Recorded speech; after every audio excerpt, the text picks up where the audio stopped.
Switch के through, वो switch का काम कब कर रहा है, एनएन रिसेप्टर, तो बेटा अगर आपने एनएन रिसेप्टर को ब्लॉक कर दिया तो आगे की तरफ मैसेज नहीं पहुंच पाएगा, मतलब नहीं यहां तक मैसेज पहुंच रहा है, आगे की तरफ मैसेज नहीं पहुंच। ओके, बेटा ये भी नर्व फाइबर है और ये भी नर्व फाइबर, ये दोनों नर्व फाइबर है, दोनों में क्या अंतर नजर आ रहा है?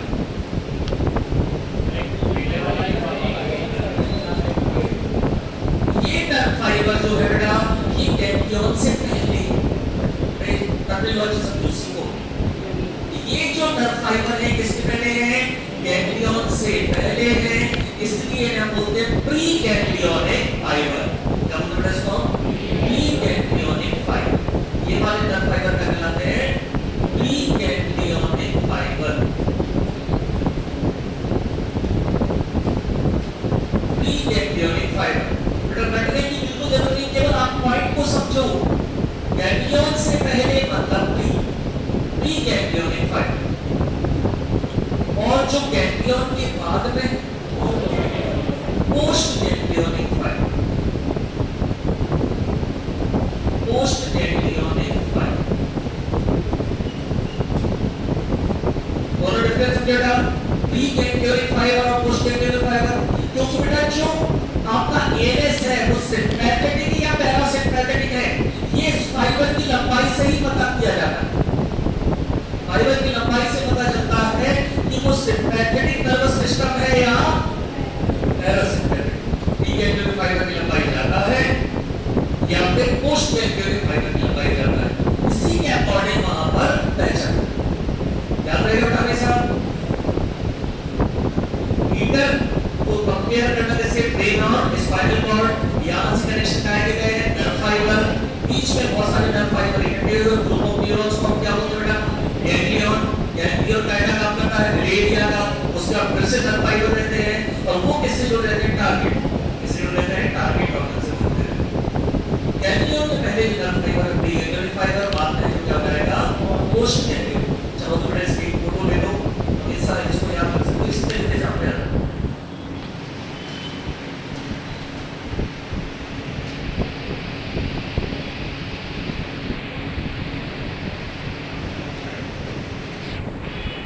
स्विच पे हमेशा क्या रखना है, स्विच का काम कौन करता है, एनएन रिसेप्टर। स्विच का काम कौन करता है, एनएन रिसेप्टर। एनएन रिसेप्टर से क्या काम करेगा, स्विच।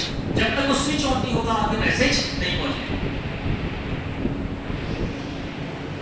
थोड़ा एक क्वेश्चन आपका यहां तक होता है कि एनएन रिसेप्टर कहां प्रेजेंट होते हैं, गैंग्लियन के सरफेस पे। एनएन रिसेप्टर कहां प्रेजेंट होते हैं, गैंग्लियन के सरफेस पे।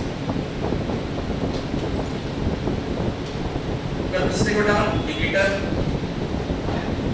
Electricity wire, electricity switch board, electricity wire से, और ये टारगेट, ये क्या है, टारगेट। अब अगर पूरा इसको देखें तो हमारे बॉडी में सिस्टम कैसा रहता है, ये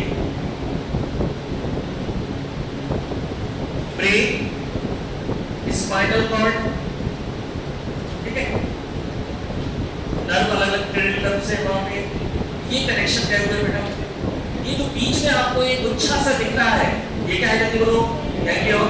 ये क्या हो जाएगा, प्री गैंग्लियन फाइबर, ये क्या हो जाएगा, पोस्ट गैंग्लियन फाइबर। ये टारगेट हो गया, आईज हो गया, ईयर हो गया, जीआईटी हो गया, हार्ट हो गया, लंग्स हो गए, ये क्या हो जाएगा आपके टारगेट। अब बेटा यही बेसिक आपको याद रखना है, बेटा ये बेसिक इसलिए इंपॉर्टेंट है कि आपको डरना नहीं पड़ेगा बेटा, नहीं तो फार्माकोलॉजी आपकी इतनी टफ हो जाएगी। लोगों को मानना रहता है बेटा कि फार्माकोलॉजी के दो पार्ट सबसे टफ है, एक है एएनएस और दूसरा सीपीएस। तो बेटा वो टफ इसलिए रहता है क्योंकि अगर आपकी ये चीज क्लियर नहीं है तो आपको एक पार्ट बहुत टफ है, तो बेटा आप रख नहीं पाओगे।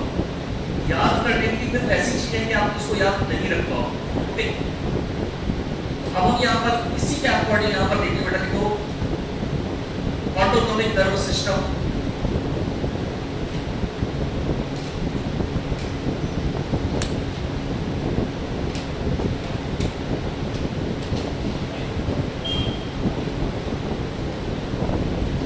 ऑटोनोमिक नर्वस सिस्टम का मेन दो सिस्टम कौन से माने जाते हैं, सिंपैथेटिक एंड पैरासिम्पैथेटिक। बेटा आपको खूब तरह से अपने उसमें नोट्स बनाने कॉपी में, एक पेज में केवल आपको डायग्राम बनाना है, एक पेज पे आपको उससे रिलेटेड थ्योरी लिखनी है, उसको सेपरेट, ठीक है। तो एक पेज पे क्या बनाओगे, केवल डायग्राम, और एक पे क्या करते जाओगे, थ्योरी। ओके,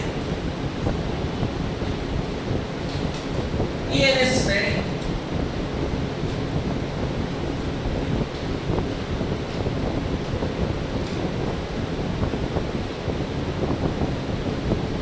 बात करें बेटा पैरासिम्पैथेटिक सिस्टम,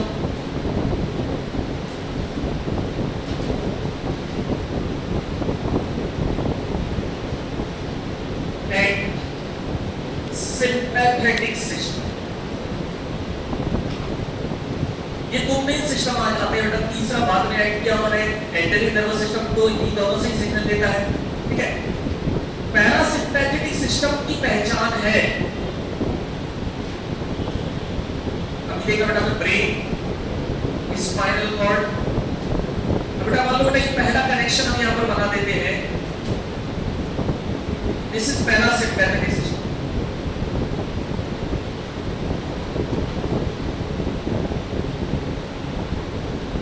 ये टारगेट हो गया आपकी heart, eyes, blood vessels, GI, ये टारगेट हो गए।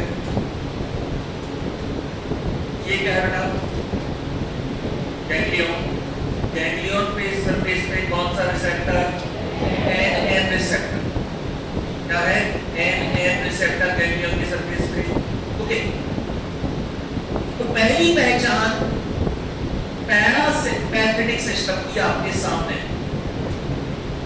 जल्दी देख के बताओ मुझे क्या पहचान है।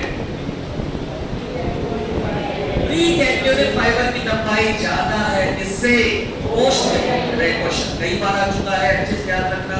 पहला पॉइंट बेटा, pre ganglionic fibre is longer than, pre ganglionic fibre is longer than, pre ganglionic fibre is longer than post ganglionic fibre. Pre ganglionic fibre is longer than post ganglionic fibre. Pre ganglionic fibre की लंबाई किससे ज्यादा है, post ganglionic fibre से लंबाई ज्यादा। अब बेटा इसी क्वेश्चन को नाइपर में उन्होंने अलग तरीके से पूछा, अब ध्यान से देख के बताओ बेटा इसमें और क्या यूनिक चीज नजर आ रही, इसी से मैंने थोड़ा सा घुमा दिया।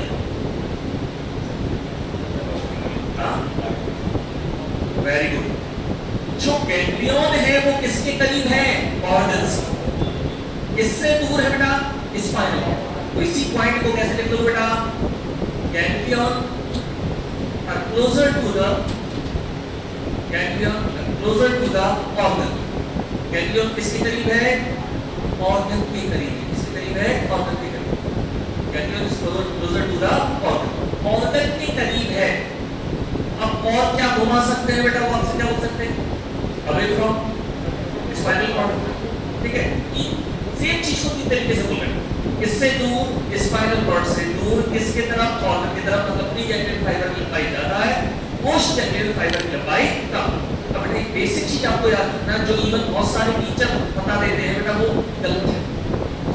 अधिकतर टीचर बोलते हैं कि एसिटाइल कोलिन का यूज केवल पैरासिम्पैथेटिक सिस्टम में है, ये बिल्कुल गलत है। एसिटाइल कोलिन जो है वो हर जगह प्रेजेंट होता है, कहां पर, कहां से रिलीज होता है, प्री गैंग्लियोनिक फाइबर।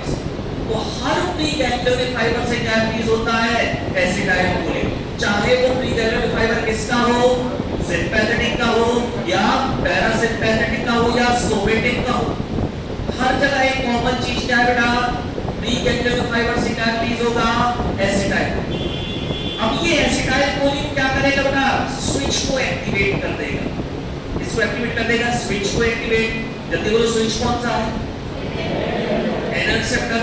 और जैसे बेटा ये स्विच ऑन करेगा, पोस्ट सिनैप्टिक, पोस्ट जो आपका पोस्ट जो न्यूरॉन है, जो पोस्ट गैंग्लियोनिक फाइबर है, उससे दूसरा न्यूरोट्रांसमीटर रिलीज होगा, सेकेंड न्यूरोट्रांसमीटर रिलीज होगा। और यहाँ पर वो न्यूरोट्रांसमीटर भी कौन सा है, acetyl choline. Acetyl choline heart के रिसेप्टर, आइज के रिसेप्टर, ब्लड वेसल्स के रिसेप्टर और जीआईटी के रिसेप्टर से जाके क्या होता है, बाइंड होता है। एसिटाइल कोलिन बेटा मेनली यहाँ पर कौन से रिसेप्टर से बाइंड होता है, मस्कैरेनिक रिसेप्टर। कौन से रिसेप्टर से बाइंड होता है? एम का मतलब क्या है बेटा? मस्कैरेनिक। कौन से रिसेप्टर से बाइंड होता है? Muscarinic receptor. मस्कैरेनिक रिसेप्टर से ये बाइंड।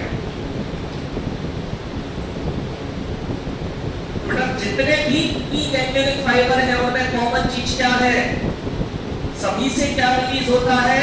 एसिटाइलकोलिन। तो बेटा जो डिफरेंस आपको देखने को मिलेगा वो किसमें देखने को मिलेगा? Post ganglionic fibre. यहाँ पोस्ट गैंग्लियनिक फाइबर से क्या रिलीज हो रहा है? एसिटाइलकोलिन। तो आपकी पहचान पैरासिम्पैथेटिक सिस्टम की क्या हो गई? ये भी आपको दिख जाएगा। जल्दी बोलो। प्री गैंग्लियनिक फाइबर से भी क्या रिलीज हो रहा है? एसिटाइलकोलिन। पोस्ट गैंग्लियनिक फाइबर से भी क्या हो रहा है? एसिटाइलकोलिन। अच्छे से याद रखना था। पैरासिम्पैथेटिक सिस्टम की अलग तरह की पहचान क्या हो गई? प्री गैंग्लियनिक फाइबर और पोस्ट गैंग्लियनिक फाइबर दोनों से क्या रिलीज हो रहा है? एसिटाइलकोलिन। और कौन से रिसेप्टर से जाके बाइंड हो रहा है? जल्दी बोलो। एम। एम का मतलब क्या है? Muscarinic receptor. एम का मतलब क्या है? Muscarinic receptor.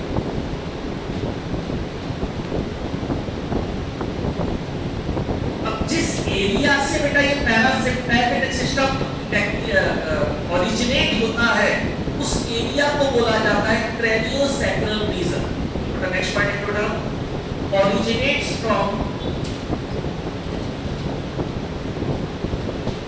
originates from craniosacral region. Originate from craniosacral region of spinal cord. craniosacral region कहलाता बेटा ये originate from craniosacral region of spinal cord। बेटा cranial का मतलब स्पेशली क्या है? यहाँ पर cranial nerves। बेटा यहाँ पर जो cranial nerves इन्वॉल्व रहती है, यहाँ पर कौन से cranial nerves इन्वॉल्व रहती है बेटा? 3, 7, 9 and 10। चार cranial nerves यहाँ पर इन्वॉल्व रहती है। कौन सी? 3, 7, 9 and 10। बेटा आप याद कैसे रखोगे? 3710। कैसे याद रखोगे? 3, 7, 9। ठीक है? 3, 7, 9, 10। चार cranial nerve यहाँ पर इन्वॉल्व रहती है। 3, 7, 9, 10। बेटा ये सारी पहचान हम पढ़ते जा रहे हैं। किसकी पहचान? ये पैरासिम्पैथेटिक सिस्टम। पहली पहचान प्री गैंग्लियन फाइबर की लंबाई किससे ज्यादा है? Post ganglion fibre. मतलब गैंग्लियन किसके करीब है? ऑर्गन्स के करीब। किससे दूर है? ब्रेन से दूर है, स्पाइनल कॉर्ड से दूर है। ओके। प्राइमरी न्यूरोट्रांसमीटर जो आपका प्री गैंग्लियन फाइबर से जो न्यूरोट्रांसमीटर रिलीज होता है वो हमेशा क्या रहने वाला है? एसिटाइलकोलिन। हमेशा अंतर कब आएगा? जो पोस्ट गैंग्लियन फाइबर से रिलीज हो रहा है कौन सा? यहाँ पर दोनों जगह एसिटाइलकोलिन। कौन से रिसेप्टर से बाइंड होगा? मस्कैरेनिक रिसेप्टर से बाइंड होगा। तो बेटा जो आपका पैरासिम्पैथेटिक सिस्टम ये सिंगल कनेक्शन से ही आइडेंटिफाई होता है। ये बेटा सबसे जरूरी चीज बेटा बीच में मत बोलना, नहीं तो हमेशा के लिए दिमाग में ये प्रॉब्लम बनी रहेगी। छोटी से छोटी चीज आप पूछो मैं बताऊंगा तो बेटा उससे कम इसमें नहीं आएगा। बहुत दिक्कत बिल्कुल सिंपल हमने लिया कि गैंग्लियन क्या होता है और जो एग्जांपल मैंने दिया बेटा उसके बाद बेटा क्लियर?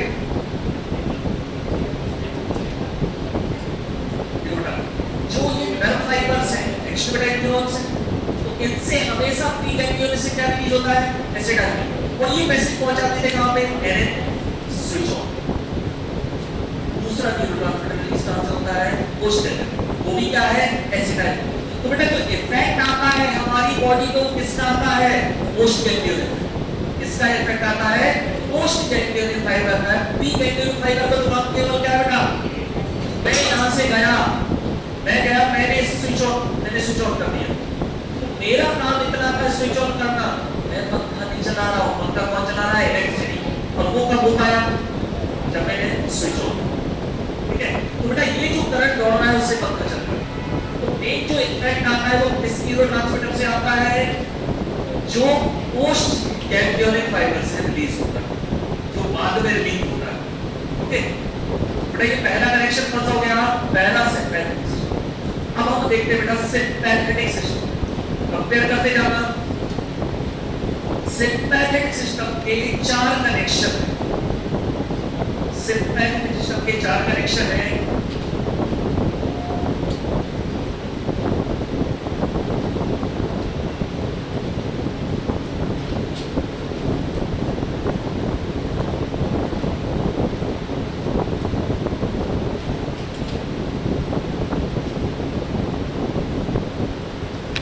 ये 4 कनेक्शन है सिंपैथेटिक सिस्टम के।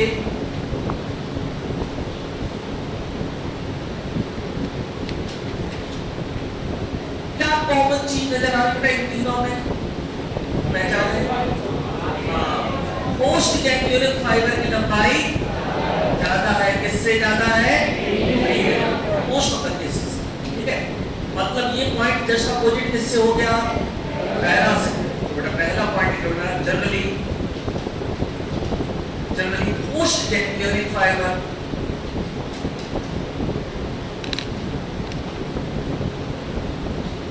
generally post ganglionic fiber is longer than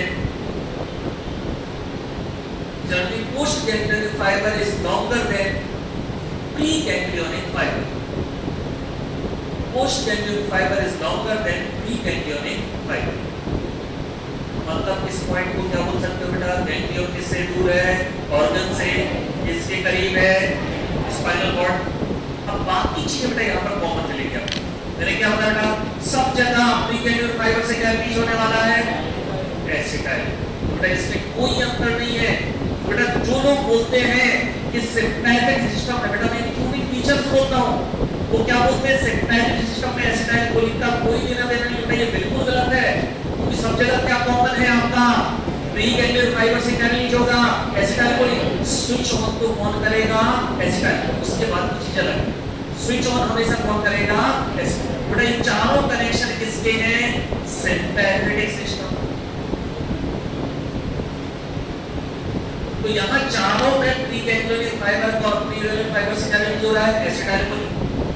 again चारों में कॉमन क्या है बेटा? रिसेप्टर क्या प्रेजेंट रहता है यहाँ गैंग्लियन के सबसे? इसमें Na। तो बेटा जो सबसे नीचे कनेक्शन मैंने बनाया, this is adrenal medulla.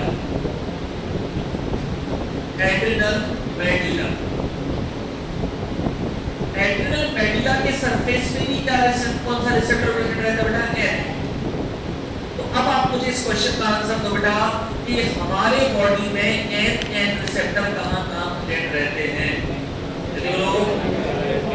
Sympathetic ganglion, parasympathetic ganglion और एड्रिनल मेडुला के सरफेस पे आया हुआ क्वेश्चन है। अच्छे से याद करना कहाँ प्रेजेंट रहते हैं?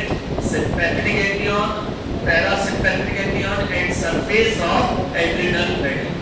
Surface of adrenal medulla.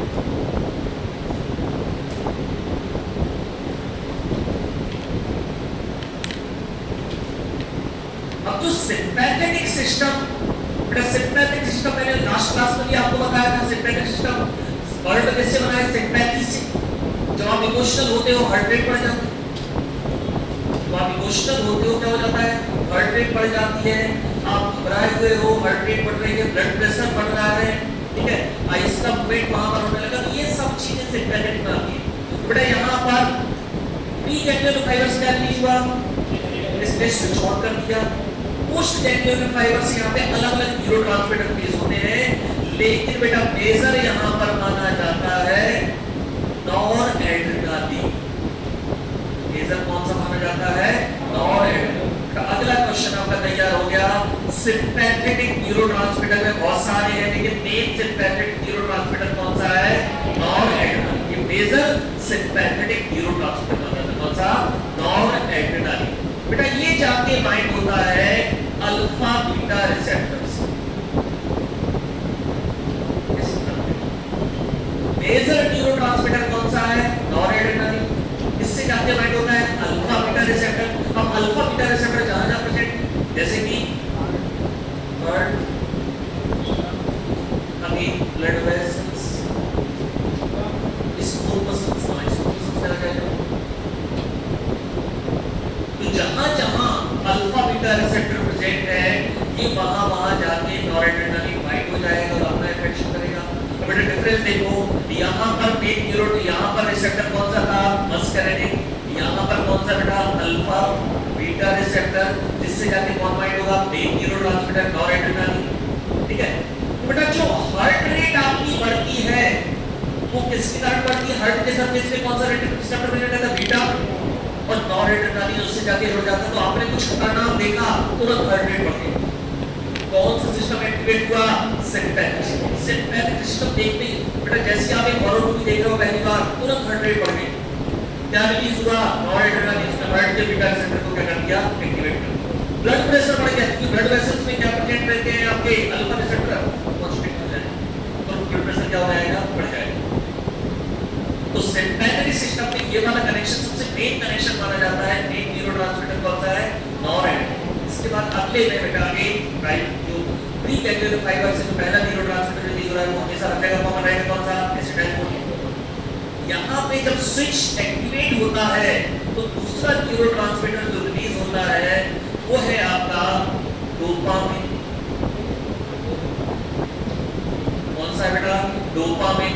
और ये डोपामिन जाके जुड़ता है D1 रिसेप्टर से।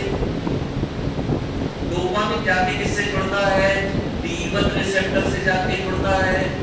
ये D1 रिसेप्टर मेनली कहां प्रेजेंट रहते हैं, renal blood vessels. Renal blood vessels को जल्दी बोलो। रीनल का मतलब क्या होता है बेटा, किडनी। जहां भी शब्द आप देखें रीनल, रीनल का मतलब क्या होता है, किडनी। तो किडनी की ब्लड वेसल से जाके डोपामिन जाके बाइंड हो जाएगा कौन से रिसेप्टर से, D1। किडनी की ब्लड वेसल्स को डायरेक्ट करते हैं। रीनल का मतलब क्या होता है, किडनी। किडनी की ब्लड वेसल्स में कौन सा रिसेप्टर प्रेजेंट रहता है, D1। वहां जाके कौन बाइंड हो जाएगा, डोपामिन। किडनी की ब्लड वेसल्स को डायरेक्ट करते हैं, वैसोडाइलेशन। क्या करेगा ये, रीनल वैसोडाइलेशन। क्या बोलते हैं इसको, रीनल वैसोडाइलेशन। सिंपैथेटिक के तीसरे कनेक्शन में, ये बहुत इंटरेस्टिंग चीज मैं बता रहा हूं बेटा। सिंपैथेटिक के तीसरे कनेक्शन आती है कॉमन क्या बेटा, प्री गैंग्लियोनिक फाइबर कौन सा है, पोस्ट गैंग्लियोनिक फाइबर। बहुत अच्छे से मार्क कर लेना बेटा, यहाँ पोस्ट गैंग्लियोनिक फाइबर में भी क्या है, यहाँ पर दो पोटेंशियल हो जाती है बेटा। हमारे टीचर बोलते हैं कि सिंपैथेटिक सिस्टम में एसिटाइलकोलिन का कोई लेना देना नहीं है बेटा। यहाँ तो पहला न्यूरोट्रांसमीटर भी क्या है, एसिटाइलकोलिन, और मेन न्यूरोट्रांसमीटर भी क्या है, एसिटाइलकोलिन। बेटा हमेशा याद रखना कि न्यूरोट्रांसमीटर ऑपरेट नहीं करते हैं, ऑपरेट कौन करता है, कनेक्शन की ऑपरेट करता है, ये ऑपरेट करते हैं पूरे सिस्टम। अब है कौन सा सिस्टम बेटा, लेकिन किसके थ्रू रेगुलेट हो रहा है, एसिटाइलकोलिन।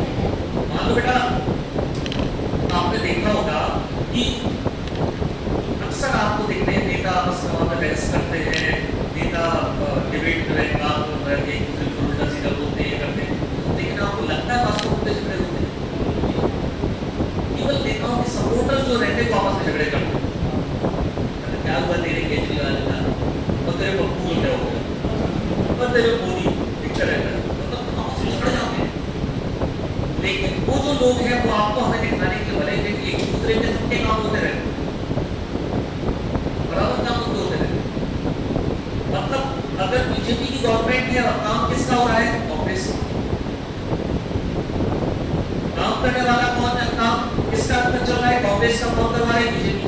अब बेटा सिस्टम कौन सा है, सिंपैथेटिक, लेकिन किसके थ्रू काम चल रहा है, एसिटाइलकोलिन।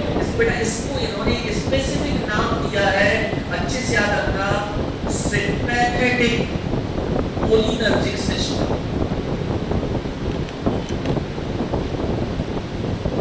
इसको नाम दिया है इन्होंने सिंपैथेटिक कोलिनर्जिक सिस्टम, क्योंकि है सिंपैथेटिक सिस्टम लेकिन रेगुलेट किससे हो रहा है, एसिटाइलकोलिन। ये माइनर कहलाता है, माइनर यूनिट्स का बहुत कम इफेक्ट आता है, लेकिन मेन इफेक्ट। ध्यान सुनना बेटा, आपको कॉलेज के प्रिंसिपल ने बुलाया, बढ़िया उसकी रूम में इसलिए सब बिल्कुल लगा हुआ है, और उसने आपसे बोला तुमने जो किया है मुझे सब पता चल गया।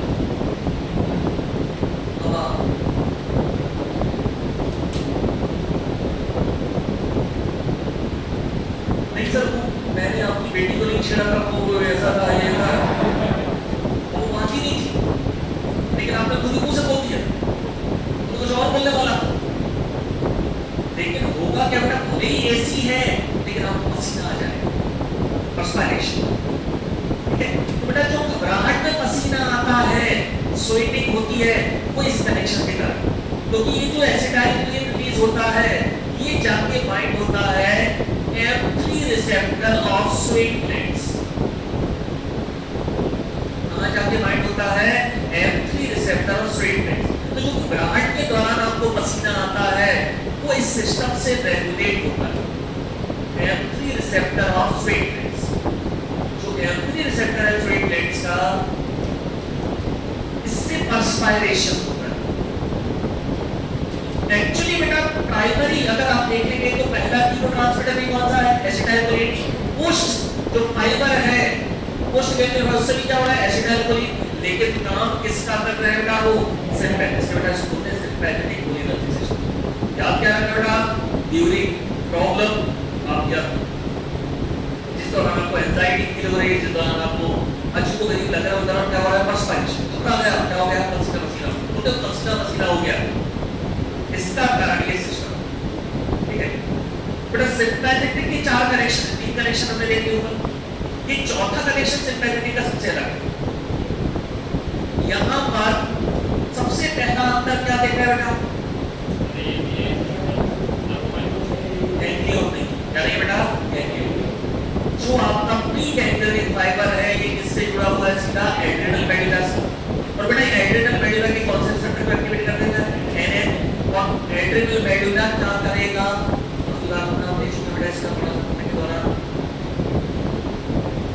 इसका रिलीज करवाएगा एड्रेनालिन, और एड्रेनालिन इसका रिलीज करवाएगा एड्रेनालिन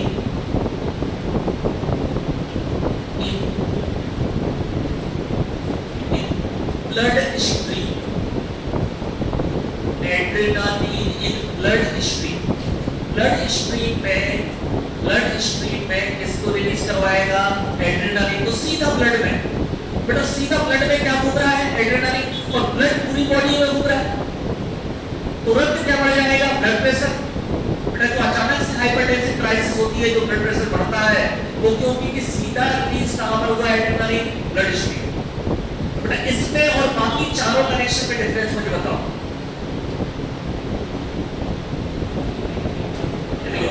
यहाँ कोई पोस्ट गैंग्लियन जैसा फाइबर नहीं है, सीधा रिलीज होता है आपका केमिकल, सीधा काम हो जाता है ब्लड में, और ब्लड पूरी बॉडी में घूमता है।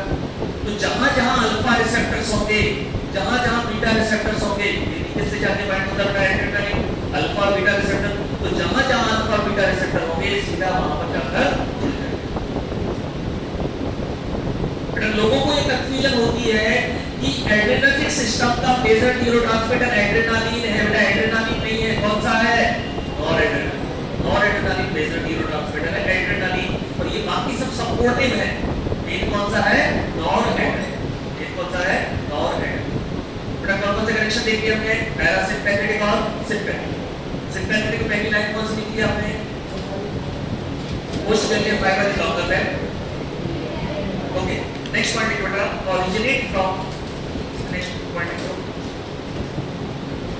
originate from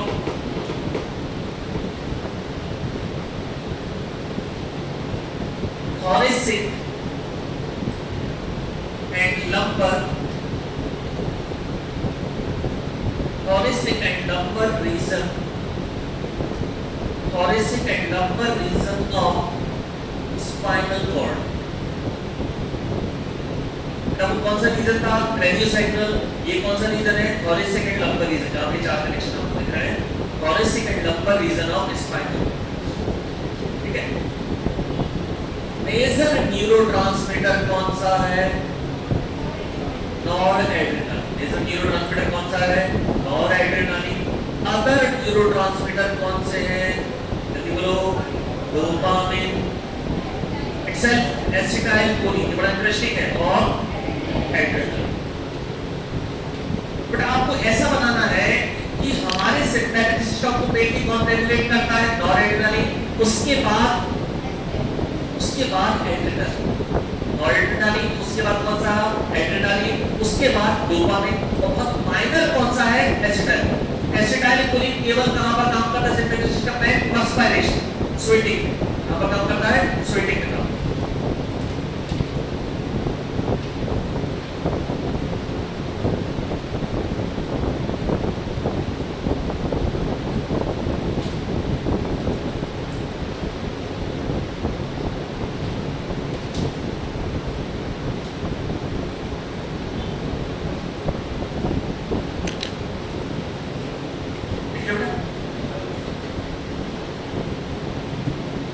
क्यों बेटा ईएनएस। अब तीसरा जो मैंने आपको लिखवाया था एंटेरिक नर्वस सिस्टम, ये इन दोनों से ही सिग्नल होता है। एंटेरिक मतलब जीआईडी वाला, जीआईडी वाला किससे सिग्नल देता है, सिंपैथेटिक और parasympathetic.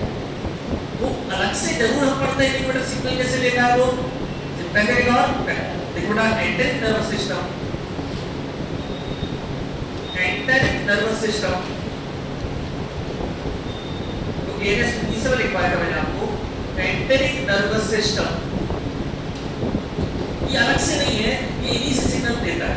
Enteric nervous system receive signals, enteric nervous system receive signals, enteric nervous system receive signals from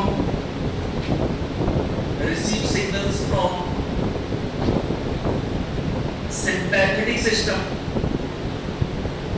sympathetic system and parasympathetic system, sympathetic system and parasympathetic system, receive signal from sympathetic system and parasympathetic system.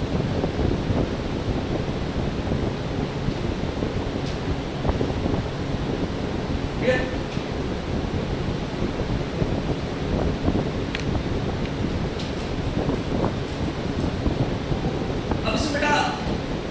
हमने पढ़ लिया ANS, somatic nervous system. सबसे last connection है बेटा, इसको नीचे बना लो आप। सोमेटिक नर्वस सिस्टम ये गया है नर्व फाइबर। तीसरा कनेक्शन है आपका सोमेटिक नर्वस सिस्टम को क्या बोल रहे हैं बेटा, वॉलंटरी कंट्रोल।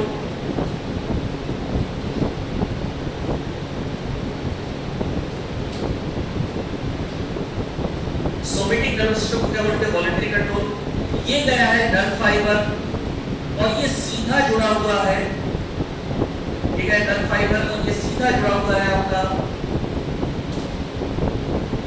स्केलेटल मसल से। किससे जुड़ा हुआ बेटा, ये स्केलेटल मसल से।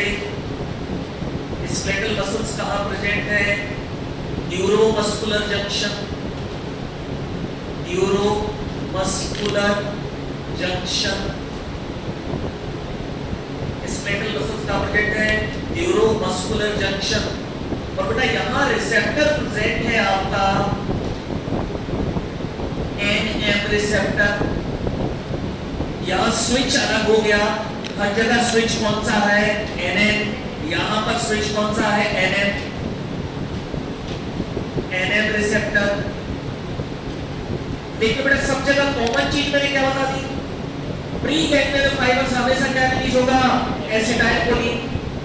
तो बेटा एसिटाइलकोलिन यहां भी रिलीज होगा। कौन से रिसेप्टर को एक्टिवेट कर देगा, एनएम को। कहां पर बेटा, न्यूरोमस्कुलर। बेटा नाम से क्या समझ में आ रहा है आपको, न्यूरोमस्कुलर मतलब न्यूरॉन्स और मसल्स का जो जंक्शन, न्यूरॉन और मसल्स का जो जंक्शन है उसे क्या होते हैं, न्यूरोमस्कुलर जंक्शन। बेटा पढ़ाई वो नहीं है जो आप अब तक करते आए हैं, ये हमने रट लिया। पढ़ाई मतलब क्या सोचते हैं, हमने कुछ देख लिया, उसको देख के हम क्या सोचते हैं, न्यूरोमस्कुलर जंक्शन, जहां पे न्यूरॉन्स और मसल्स जुड़ रहे हैं। एनएम रिसेप्टर एक्टिवेट हुआ, ये बेटा कहां पर है, स्केलेटल मसल्स। जैसे ही एनएम रिसेप्टर एक्टिवेट होता है, स्विच ऑन होता है, एनएम रिसेप्टर एक्टिवेट होता है, स्विच ऑन होता है और वहां इफेक्ट आता है स्केलेटल मसल कॉन्ट्रैक्शन।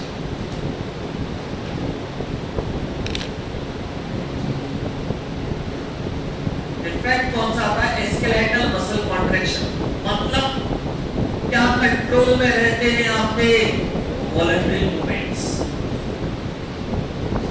अगर स्केलेटल मसल कॉन्ट्रैक्शन प्रॉपर हो रहा है तो वॉलंटरी मूवमेंट मतलब आप अपने हिसाब को अपनी बॉडी से मूव कर पाए, बॉडी आप अपने हिसाब से अपनी बॉडी को मूव कर पाए, जैसे चाह रहे हैं वैसे आप अपनी बॉडी को मूव कर पाए।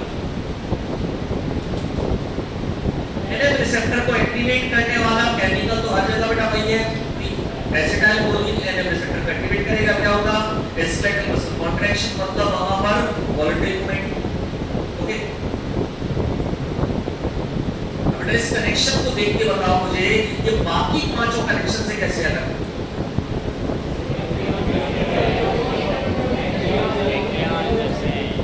सीधा टारगेट से जुड़ा, बीच में क्या था बेटा? टारगेट के बीच में एक रिले एरिया था, यहां क्या जुड़ा है? सीधा टारगेट। किससे जुड़ा है? सीधा टारगेट से जुड़ा है। आप सोचो बेटा, नेचर ने ऐसा क्यों किया? यहां कोई रिले एरिया नहीं लगा, सीधा टारगेट से जोड़ दिया, ऐसा क्यों किया नेचर?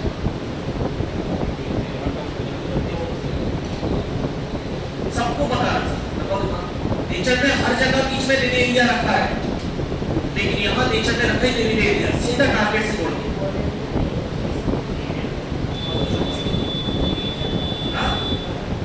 क्या था?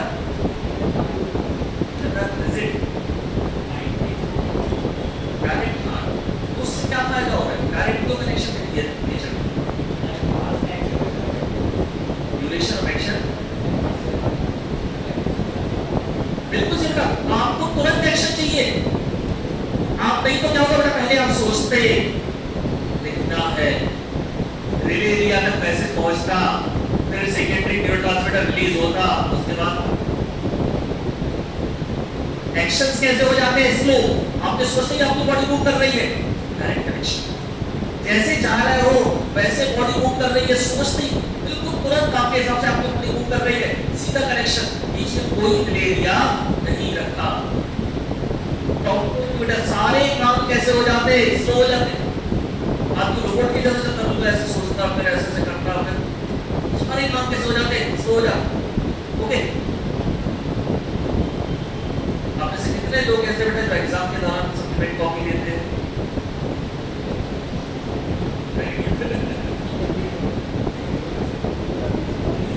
इनकी क्या कंडीशन होती है? धीरे धीरे लिख रहे, फिर एग्जाम कैसे चलते? 72 घंटे से एक एग्जाम चल रहा है, तो क्या लेना है? एंट्रांस को सप्लीमेंट कॉपी ले देते। में बड़ी दिक्कत होती है यार। मैं 1 घंटा हुआ, 1 घंटा 1.25 घंटा हुआ, वो किसी की आवाज आ जाती है, मैं फीट। मैं देखता हूँ मैं 4 पेज कंप्लीट हुए, ये कहां से ली भाई ने? और जब तक वो कॉपी लेता है तब तक गर्व से सब जगह देख लेता है, नहीं मैंने लिए। तो उसमें कई लोग इशारा भी कर देते हैं, इशारे सब हो जाते हैं, पूरी चीजें हो जाती है। अच्छा, कई लोग ऐसे रहते हैं कि जो डायूरेटिक खाएंगे, क्या है डायूरेटिक, मतलब एग्जाम में 1 घंटा होते ही वॉशरूम जाना। 4 साल इफाम और 2 साल एग्जाम में कभी नहीं गए, एक्चुअली सोच ही नहीं पाता हूँ वहां पे, लेकिन लोग बिल्कुल जाते हैं। अच्छा, इससे उनके लॉट करने के तरीके समझ में आता है कि जो वो सोच के गए थे फंसा नहीं है। अगर वो आराम से कॉन्फिडेंस से आए, मतलब वो लेके आए थे, मिल गया और अगर आके बैठ गए। अच्छा, बड़ी दिक्कत ये हो जाती है, वहां लिख के आ जाते हैं पूरा, जो नहीं फंसा वो वही वॉशरूम में लिख के बाथरूम लिख के आ जाते हैं। वो जो ऑब्जर्वर रहते हैं, हम देखो ऑब्जर्वर, तो ऑब्जर्वर होता है कहां से बात नहीं, वो कम आती जिंदगी के आखिरी दिन में वो ऑब्जर्व करने आ जाते हैं, हो जाते हैं, खबर बुलाते हैं, टीचर बुलाते हैं, इधर ये देखिए निकल लेके आए, तो आप तो दिखा रहे हो।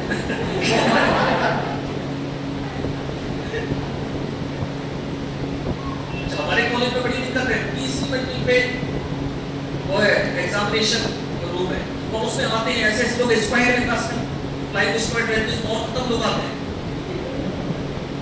तो आते बिल्कुल ऐसे हिलते हुए मैं खड़ा एक बार नीचे एग्जामिनेशन रूम कहाँ है सोच रहा हूँ तो पहुँच पाओगे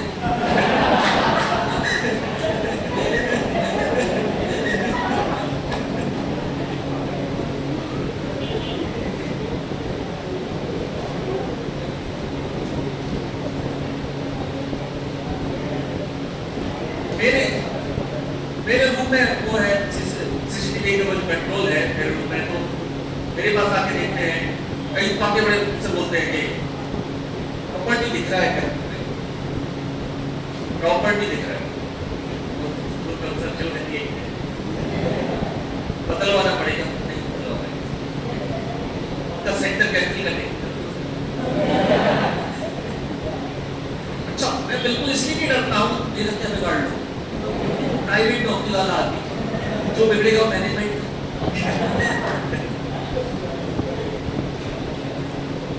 एक बार 3-4 रेस्टोरेंट वाले आए तो मुझे लगा ये कैसे करवा ऐसे करवा मैं बैठ गया ऐसे ही हो गया एग्जाम सब कैसे बात कर रहे हो तभी सर तभी नहीं दे दिया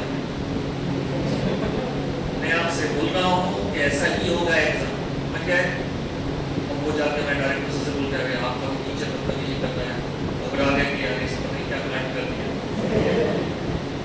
फिर शाम के टाइम चेयरमैन सर आए चेयरमैन सर हम सब लोग बैठे थे चेयरमैन सर को पता चला कि मैंने ऐसा सब कांड कर दिया कांड के होगा दिया स्पॉट वाला चेयरमैन सर ने मुझे बुलाया गले लगा लिए बड़े खुश हो गया क्या करना है नहीं अजीबोगरीब लोग आते हैं एक तो ऐसा आया था एक बच्चे ने रबर पे नाम लिख के रखा था अपनी कोई दिक्कत होगी उसमें लिख के रखा था रानी टाइप कुछ लिख के रखा था ऐसा लिख के रखा था उसका नाम पुलिस का यूएफएम लगा क्या पुलिस का यूएफएम देखो यहाँ पे और कोई शब्द अलाउ नहीं तो ये चटकों को पता ही कहाँ से आया था वो एक लड़के ने पूछा होगा रविशंकर कॉलेज कहाँ है उसे किसी ने बताया करौन उसका नाम करौन लिख दिया उससे बोले इसका यूएफएम बना वैसे स्लो उड़ रहा है एक लड़की आई थी ठंड का मौसम एक लड़की आई थी वो प्लस लेके आई प्लस एक पर्ची निकलती है इसका ये मैं बना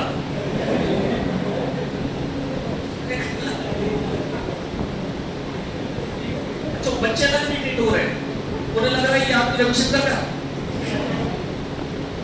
बाद में आपने मैडम बोले सर आपने कॉलेज ऑर्गेनाइजेशन में देखा है हमारे यहाँ का नहीं है उनने बच्चों ने बाहर गिर दिया उसको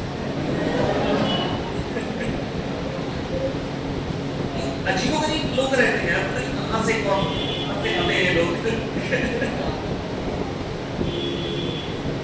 आपके हिसाब से आपकी बॉडी मूव कर रही है मतलब सिस्टम बिल्कुल सही तरीके से काम कर रहा है डायरेक्ट कनेक्शन है डायरेक्ट कौन सा डायरेक्ट होगा एनएम से अब ध्यान समझ बेटा अगर एनएम रिसेप्टर अब आपको इससे रिलेटेड दो चीजें मैं आपको बताऊंगा हमारे बॉडी में कई बार प्रॉब्लम ये होती है बेटा कि एंटीबॉडीज रिलीज होते हैं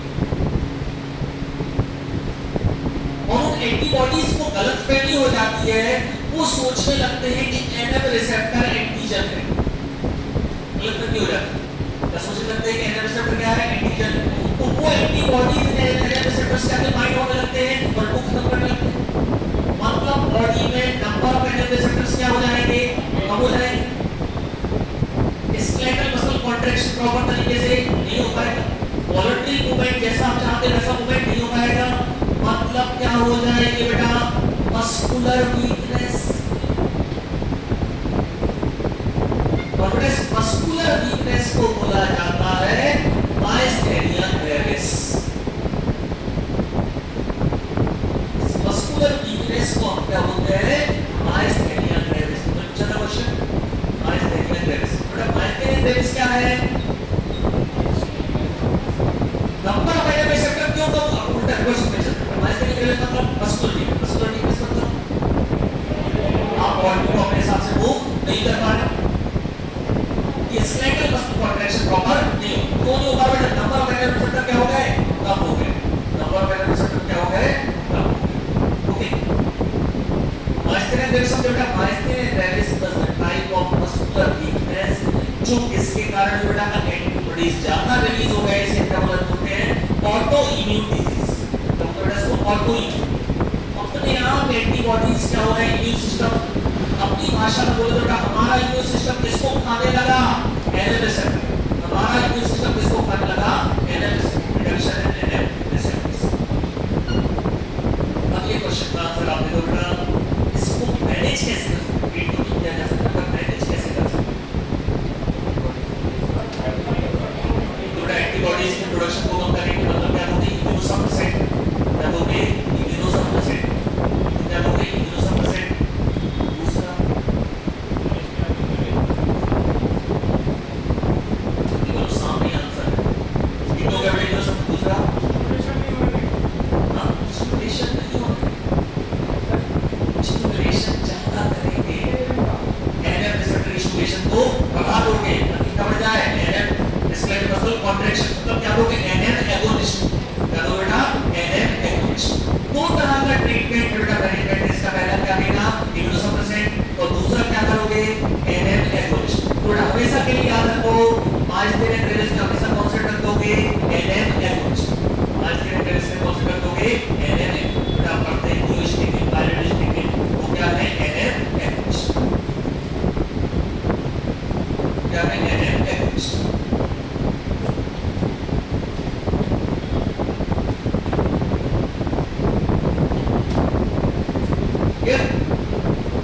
पहली चीज हमने देखा बेटा, एनएफ को क्या कर दिया आपने, स्टिमुलेट कर दिया, एनएफ को क्या कर दिया आपने, स्टिमुलेट कर दिया।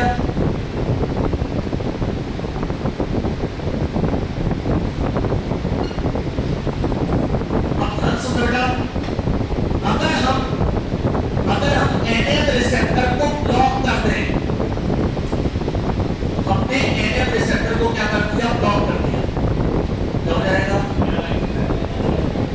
स्केलेटल मसल कॉन्ट्रैक्शन नहीं हो पाएगा, बेटा कॉन्ट्रैक्शन नहीं हो पाएगा मतलब रिलैक्सेशन, स्केलेटल मसल रिलैक्सेशन।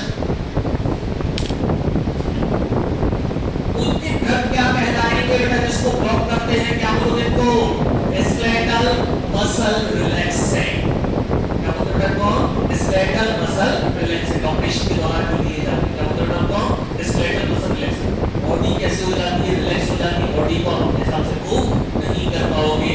सबसे कॉमन एग्जांपल बेटा आप सभी लोगों ने पढ़ा होगा स्केलेटल मसल रिलैक्सेंट का, याद करो, याद आ रहा है, डी ट्यूबोकुरारे। आप लोगों ने मोगनोसिल पढ़ा होगा बेटा, कुरारे में क्या प्लेट रहता है, डी ट्यूबोकुरारे। डी ट्यूबोकुरारे कौन सी कैटेगरी में आता है, skeletal muscle relaxant, NF antagonist. क्या बेटा ये एनएफ एंटागोनिस्ट, एनएफ एंटागोनिस्ट क्या करेगा, स्केलेटल मसल कॉन्ट्रैक्शन को नहीं होने देगा, मतलब स्केलेटल मसल क्या करेगा, रिलैक्स। अब अगला क्वेश्चन आपका तैयार है, ध्यान सुनना बेटा। स्केलेटल मसल रिलैक्सेंट के इफेक्ट को रिवर्स करने के लिए क्या दोगे, स्केलेटल मसल रिलैक्सेंट के इफेक्ट को रिवर्स करने के लिए क्या दोगे, वेरी गुड, बहुत आसानी से याद रहेगा बेटा। अगर स्केलेटल मसल रिलैक्सेंट पॉजिटिव हो गई है तो क्या दोगे वहां पे, एनएफ एगोनिस्ट। अगेन न्यूस्टिक बायोलॉजिस्ट, न्यूस्टिक बायोलॉजिस्ट को एनएफ एगोनिस्ट का यूज किया जा रहा है ये आज मेरे ग्रेविस में। दूसरा किसके इफेक्ट को रिवर्स करने के लिए, स्केलेटल मसल रिलैक्सेंट के इफेक्ट को क्या करने के लिए, रिवर्स करने के लिए। ओके, अब ये क्वेश्चन का आंसर बेटा आप सभी से चाहूंगा, बहुत ध्यान सुनना क्वेश्चन। स्केलेटल मसल रिलैक्सेंट कहां कॉन्ट्राइंडिकेटेड रहेगी, आप बिल्कुल नहीं दोगे। स्केलेटल मसल रिलैक्सेंट बिल्कुल नहीं दोगे, वेरी गुड बेटा, आज नहीं याद है इस बेटा, ये क्वेश्चन आज का डीआई के एग्जाम में स्केलेटल मसल रिलैक्सेंट कहां कॉन्ट्राइंडिकेट करके निकलो, आज नहीं याद है, आज बेटा सब पीछे से रिलेट करना है, रटने की जरूरत नहीं बेटा। स्केलेटल मसल रिलैक्सेंट नहीं दोगे, आज तेरे ग्रेविस में क्या हुआ था, एनएफ रिसेप्टर काम नहीं करता और आपने और ब्लॉक कर दिया तो बिल्कुल काम नहीं करेगा, तो मस्कुलर वीकनेस और ज्यादा बढ़ जाएगी। तो स्केलेटल मसल रिलैक्सेंट कहां कॉन्ट्राइंडिकेट करेंगे, आज नहीं याद है, कहां कॉन्ट्राइंडिकेट करेंगे, आज ध्यान सुनो बेटा। इसी को अगर सांप ने काट दिया, कोबरा बाइट, स्नेक बाइट, इसी को सांप ने काट लिया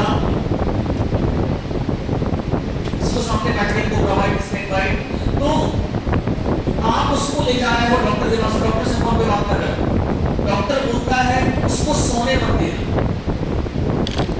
डॉक्टर क्या बोलता है उसको सोने मत देना, उससे बोलते रहोगे हाथ पैर चलाता है। जो पॉइजन होता है कोबरा का स्नेक का जो पॉइजन होता है, वो जो पॉइजन है वो एनएम रिसेप्टर को एंटागोनाइज करता है। जो पॉइजन है वो क्या करता है, एनएम रिसेप्टर को एंटागोनाइज करता है। इसलिए बेटा जब भी किसी को सांप काटता है बॉडी रिलैक्स होने लगती, बॉडी पैरालाइज होने लगती। वो पैरालाइज क्यों हो रही है बॉडी करती बोलो, एनएम रिसेप्टर क्या होता है एंटागोनाइज। ऐसा याद रखना जो स्नेक बाइट कोबरा बाइट की पॉइजन है वो क्या करेगा, स्नेक को क्या कर देगा, रिलैक्स कर देगा। कौन से रिसेप्टर को एंटागोनाइज करेगा, एनएम रिसेप्टर। कौन से रिसेप्टर को एंटागोनाइज करेगा, NM receptor. Cobra bite snake bite जो पॉइजन रहता है वो क्या करेगा, एनएम रिसेप्टर को क्या करेगा, एंटागोनाइज कर देगा। अब आगे जल्दी से आप सब लोग इस क्वेश्चन का आंसर दो। कोबरा बाइट स्नेक बाइट में कौन सा टर्म दोगे, क्वेश्चन आंसर मिल जाएगा। डिओस्टेटिक पायरोस्टेटिक क्यों दिए जाते हैं कोबरा बाइट में, डिओस्टेटिक पायरोस्टेटिक जो एनएम एगोनिस्ट है कहां का यूज हो गया देखो लोग, आइसोलेटिस reverse the effect of skeletal muscle relaxation इसका यूज हो जाती है लोग snake bite cobra bite. Okay, आपने अक्सर देखा होगा बेटा कोबरा बाइट इस गांव में होता है, किसी को सांप ने काट दिया, प्राइमरी लोग क्या करते हैं, मारते हैं, कट लगा मारते हैं, कट लगाते हैं।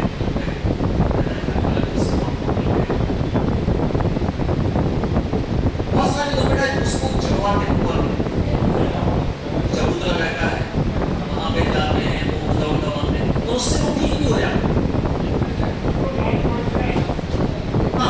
अधिकतर सांपों की जो वैरायटी है वो नॉन पॉइजनस है, लेकिन हमारे दिमाग में सांप का ऐसा डर बेटा रखा हुआ है कि बहुत सारे लोग बेटा जो सांप के काटने से मरते हैं उनमें से मैक्सिमम केसेस में देखा गया वो हार्ट अटैक से मरते हैं। उनके दिमाग में ऐसा परिणाम था देखने में, बेटा कई सांप ऐसे रहते दिखने में बड़े खतरनाक लेकिन पॉइजनस नहीं है, लेकिन तो देखिए आपने भारत में तो इतनी चीजें बनी हुई है, बनाती है, कहानियां बनी रहती है, नाम की बदला लेके आए, फोटो खींच देती है, इच्छाधारी नागिन।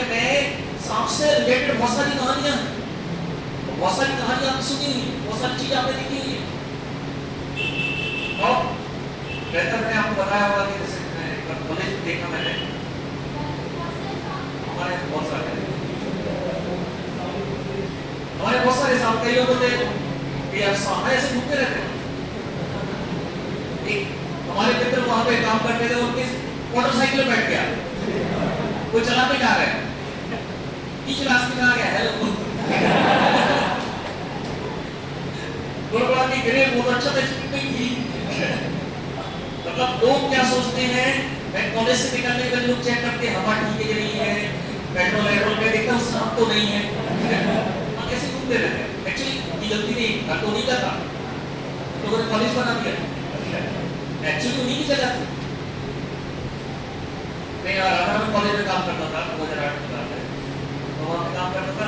अब मेरा हमेशा ये रहता प्रैक्टिकल सब्जेक्ट, प्रैक्टिकल करवाने के पहले 45 मिनट समझाता हूँ, लगभग 40-45 मिनट पूरा प्रैक्टिकल समझाता हूँ, 3 पार्ट में समझाता हूँ, क्या करने वाले हैं, क्यों करने वाले हैं, कैसे करने वाले हैं। आपको प्रैक्टिकल के बारे में क्लियर हो कि हम ये क्यों कर रहे हैं और कैसे करने वाले हैं। अब बेटा मैं समझा रहा था, ये लाइन एक खड़ी थी, एक दूसरी लाइन खड़ी थी, दूसरी में आगे की लाइन में कुछ खड़ी थी, अंदर से खड़ी थी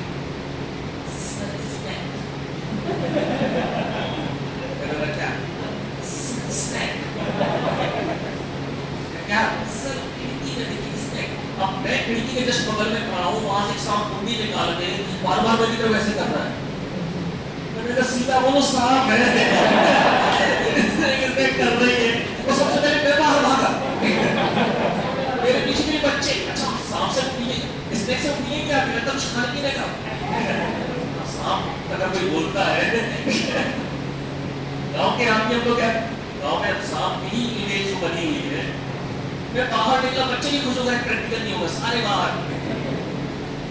अब वहां पे सबसे बहादुर आदमी हमारे का चमड़ा अशोक, अपने गांव में सांपों को ऐसे उठाने में आते, अरे उनकी पकड़ी हुई ऐसे ही लेके सांप आपसे क्या कहा, आप उतर रहे देखो यार अंदर क्या गया, लैब के अंदर गया, जितनी तेजी से अंदर गया उतनी तेजी से बाहर गया। ये खतरनाक, ये खतरनाक। हमने तुरंत फोन लगाया, उनको बताया, फोन लगाया, अब वो आए सांप पकड़ने वाले, वो गए अंदर, सांप को उठाया, रखा, उसको गोली को ले गए। बहुत बुरा लगा, मुझे लगा तो इंटरनेट का बिल नहीं बजाएंगे, सांप नाचेगा, गलत बात है, पैसे ले लिए, तो सीधा उठा के ले गया यार। अच्छा फिर अशोक भाई तरफ मैंने देखा, उसने सीधा उठा दिया, आप समझते क्या है, इन लोगों को मंत्र आता है बांधने, ये शाम को ऐसे बांध देते थे, शाम को नहीं बांधा है, पर जैसे ये मंत्र पढ़ेंगे और उठाएंगे, मतलब सोचो उस दिन सबसे ज्यादा महत्व महसूस किया उसने अशोक। सारे लोग उसके पास खड़े होकर उससे पूछ रहे और पूरा बिल्कुल एक्सपर्ट की तरह जवाब दे रहा था। आपकी जो साइकोलॉजी है बहुत इंपॉर्टेंट रोल प्ले करती है।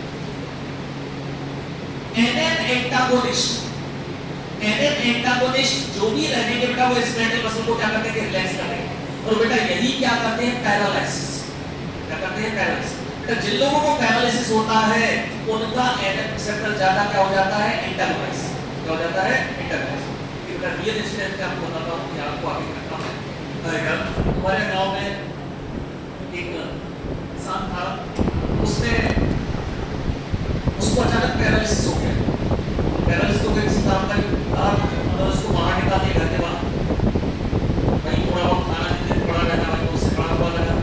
उसके घर के किनारे बेसरम की पत्तियां लगी। बेसरम समझते हैं, देखता नहीं उसको, पता जाता था पहले कि बेसरम बोलते थे, बहुत सारा बेसरम की जो लीफ रहती है, सैल्मोनिया कुछ सब होते हैं, वो हाईली पॉइजनस होती है। उसे पता था, ऐसा खिसकता गया रात के टाइम, उसने पत्तियां तोड़ी, उसको घिसा और पानी में डाल दी मरने के लिए। रात भर उसकी वोमिटिंग होती रही, लूज मोशन होते रहे, और सुबह उठ के चलने लगे। पूरे गांव में लगा यार वो है, वो चलने लगा, उसको पैरालिसिस हो गया। मैं उस दौरान नेटवर्क कर रहा था, मैं स्पेशली उससे मिलने पहुंचा, किया था, हमने सोचा मर गए, हमने थोड़ी इसके हमने पानी में सब घोल बना के गए।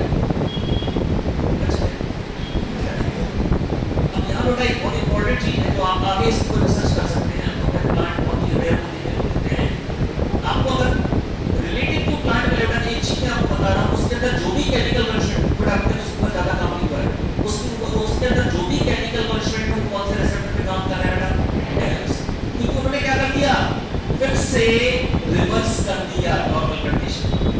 उसके अंदर जो भी केमिकल है वो कहां पर काम कर रहा है, एनएम रिसेप्टर पे, क्योंकि उसके अंदर केमिकल होगा पार्टिकुलर की का भी, लेकिन इस पर काम कर रहा होगा डेफिनेटली एनएम रिसेप्टर। ओके, तो बेटा एनएम रिसेप्टर के एगोनिस्ट की हमने बात की। एगोनिस्ट मतलब कहां का यूज किए जाएंगे, डोग्रामाइड में प्रकार यूज किए जाएंगे, रिसेप्टर में काम स्केलेटल मसल रिलेशन तीसरे काम पर यूज किए जाएंगे। आज तक एंटागोनिस्ट कहां पर यूज किए जाएंगे, स्केलेटल मसल रिलैक्स करने में। पॉइजन काय का काम करता है, एनएम एंटागोनिस्ट। पॉइजन का जब काय का काम करता है, एनएम एंटागोनिस्ट। और बहुत इंपॉर्टेंट बेसिक पार्ट, क्योंकि आगे जो ड्रग पढ़ेंगे वो इससे रिलेट करेंगे, और जल्दी से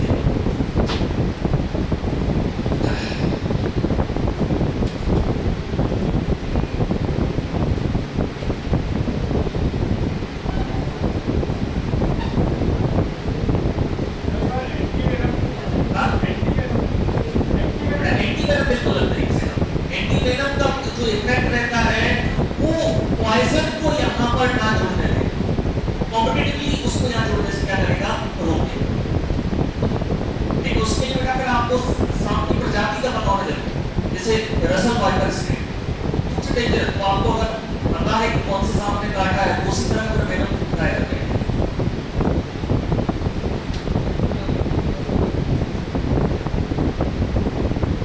ठीक है बेटा। नेक्स्ट हेडिंग है वो कोलिनर्जिक ड्रग्स।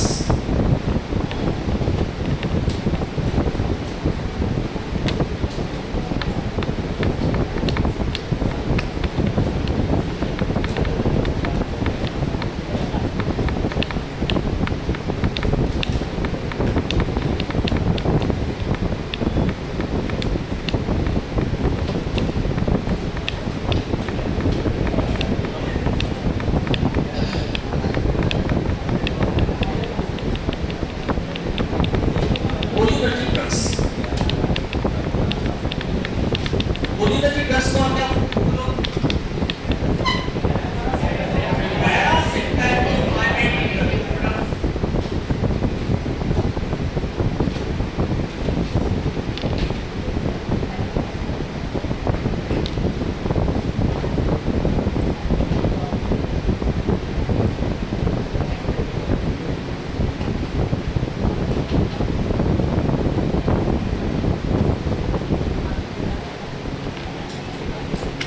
कोलिनर्जिक ड्रग्स को हम बोलते हैं पैरासिम्पैथोमाइमेटिक ड्रग्स।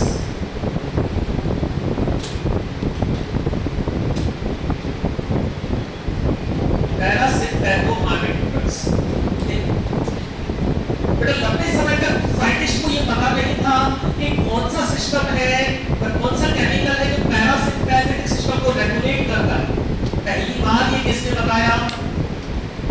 हेनरी डेल ने। एक्सपेरिमेंट करके बताया है, तो उसमें 2% रहता है, एसिटाइल 2% रहता है, और हेनरी डेल ने नाम बताया वो केमिकल कौन सा है?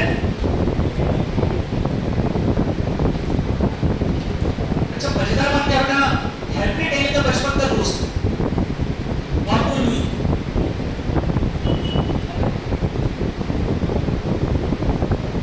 दूसरा था OEE ऑटो लुई। ये काम कर रहा था वेगस नर्व पे। इसके ऊपर काम कर रहा था वेगस नर्व। वेगस नर्व उसने बोला कि वेगस नर्व स्टिमुलेशन जब होता है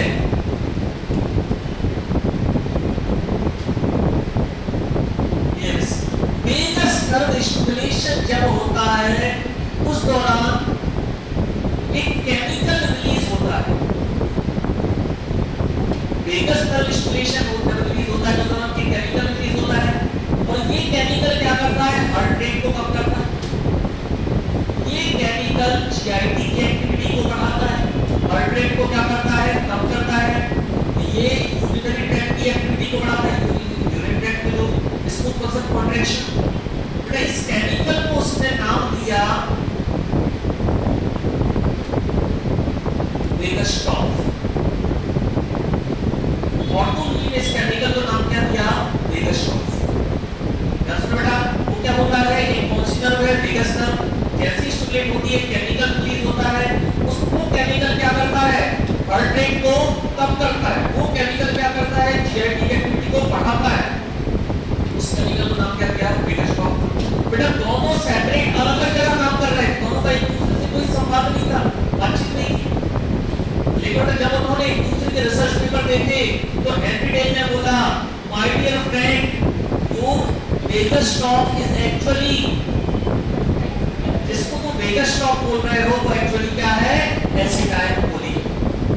वो साइंटिस्ट जो बिल्कुल अलग अलग जगह काम कर रहे थे, लेकिन उन्हें पता ही नहीं था वो एक ही केमिकल पर काम कर रहे थे। तो ये क्लियर हो गया कि वो केमिकल कौन सा है? एसिटाइल। जो किसको रेगुलेट करता है? देखो किसको रेगुलेट करता है? पैरासिम्पैथेटिक सिस्टम को रेगुलेट करता है। तो बेटा दोनों को एक्सप्लोर कर लेना है। दोनों को एसिटाइलकोलिन की डिस्कवरी के लिए नोबेल प्राइज दिया गया 1936। सन आपको याद रखने की जरूरत नहीं है, आपको याद रखना है दोनों को नोबेल प्राइज किसको दिया गया था? Discovery of vagusstoff, discovery of acetyl, दोनों कलेक्टिवली नोबेल प्राइज दिया गया इसके लिए एसिटाइलकोलिन की डिस्कवरी।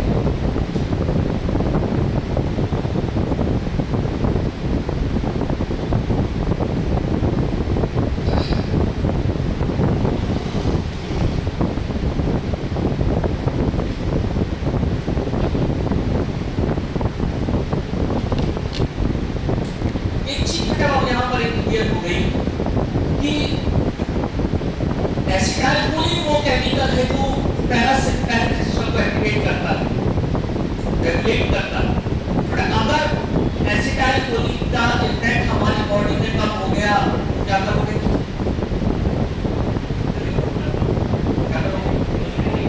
ऐसे ड्रग दोगे जो बॉडी के अंदर या तो एसिटाइलकोलिन के इफेक्ट को बढ़ाए या फिर खुद एसिटाइलकोलिन के जैसा काम करे। कैसे कर?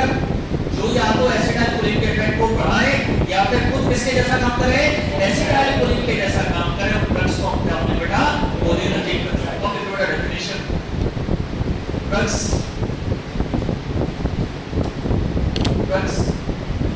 which increase the effect of acetylcholine.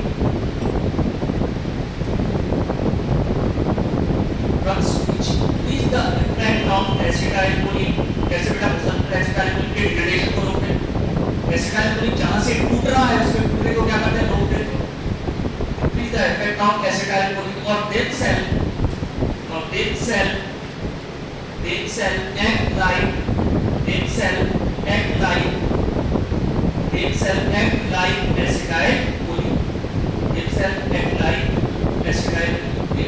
act like acetylcholine.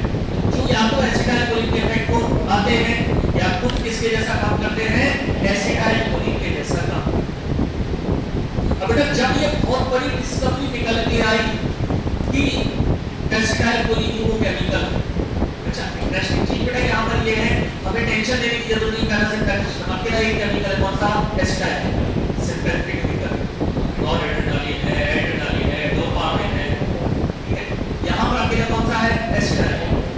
बेटा उन्होंने बोला कि अगर हम एसिटाइलकोलिन के बारे में और जानकारी जुटा सके तो हमें और पता चल जाएगा कि इसका इफेक्ट को कैसे बढ़ेगा। सबसे बड़ा टास्क था आपको ये जानना हमारे शरीर में एसिटाइलकोलिन कैसे बनता है। सबसे बड़ा टास्क क्या था बेटा? ये जानना हमारे शरीर में एसिटाइलकोलिन कैसे बनता है। बाहर बन रहा है क्या बोलेंगे? सिंथेसिस। बॉडी के अंदर बनता है क्या बोलोगे? बायोसिंथेसिस। आप इस सेमेस्टर एग्जाम में क्वेश्चन एक क्वेश्चन का बार पूछा जाता है लगभग describe the biosynthesis of acetylcholine. ये बेटा हेडिंग डालो बायोसिंथेसिस ऑफ एसिटाइलकोलिन।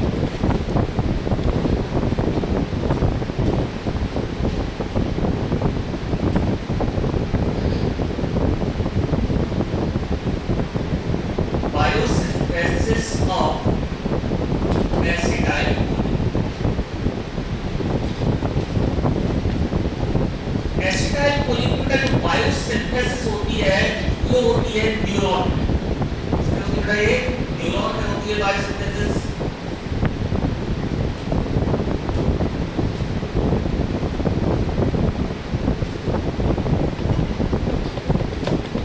ये पैरासिम्पैथेटिक न्यूरॉन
मस्कुलर रिसेप्टर सवाल कौन पढ़ेंगे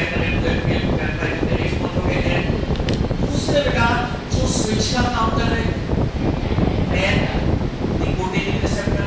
निकोटिनिक में भी दोनों टाइप होते बड़े बेटा कौन से NN और NN कौन से NN और NN ठीक है ये तो बड़े होंगे NN और NN ओके। अब स्टेप सुनो बेटा पहला स्टेप बाहर से अंदर की तरफ वो मटेरियल आएगा जिससे आपका एसिटाइलकोलिन बनने वाला है। इस न्यूरोनल अपटेक क्या होगा? न्यूरोनल अपटेक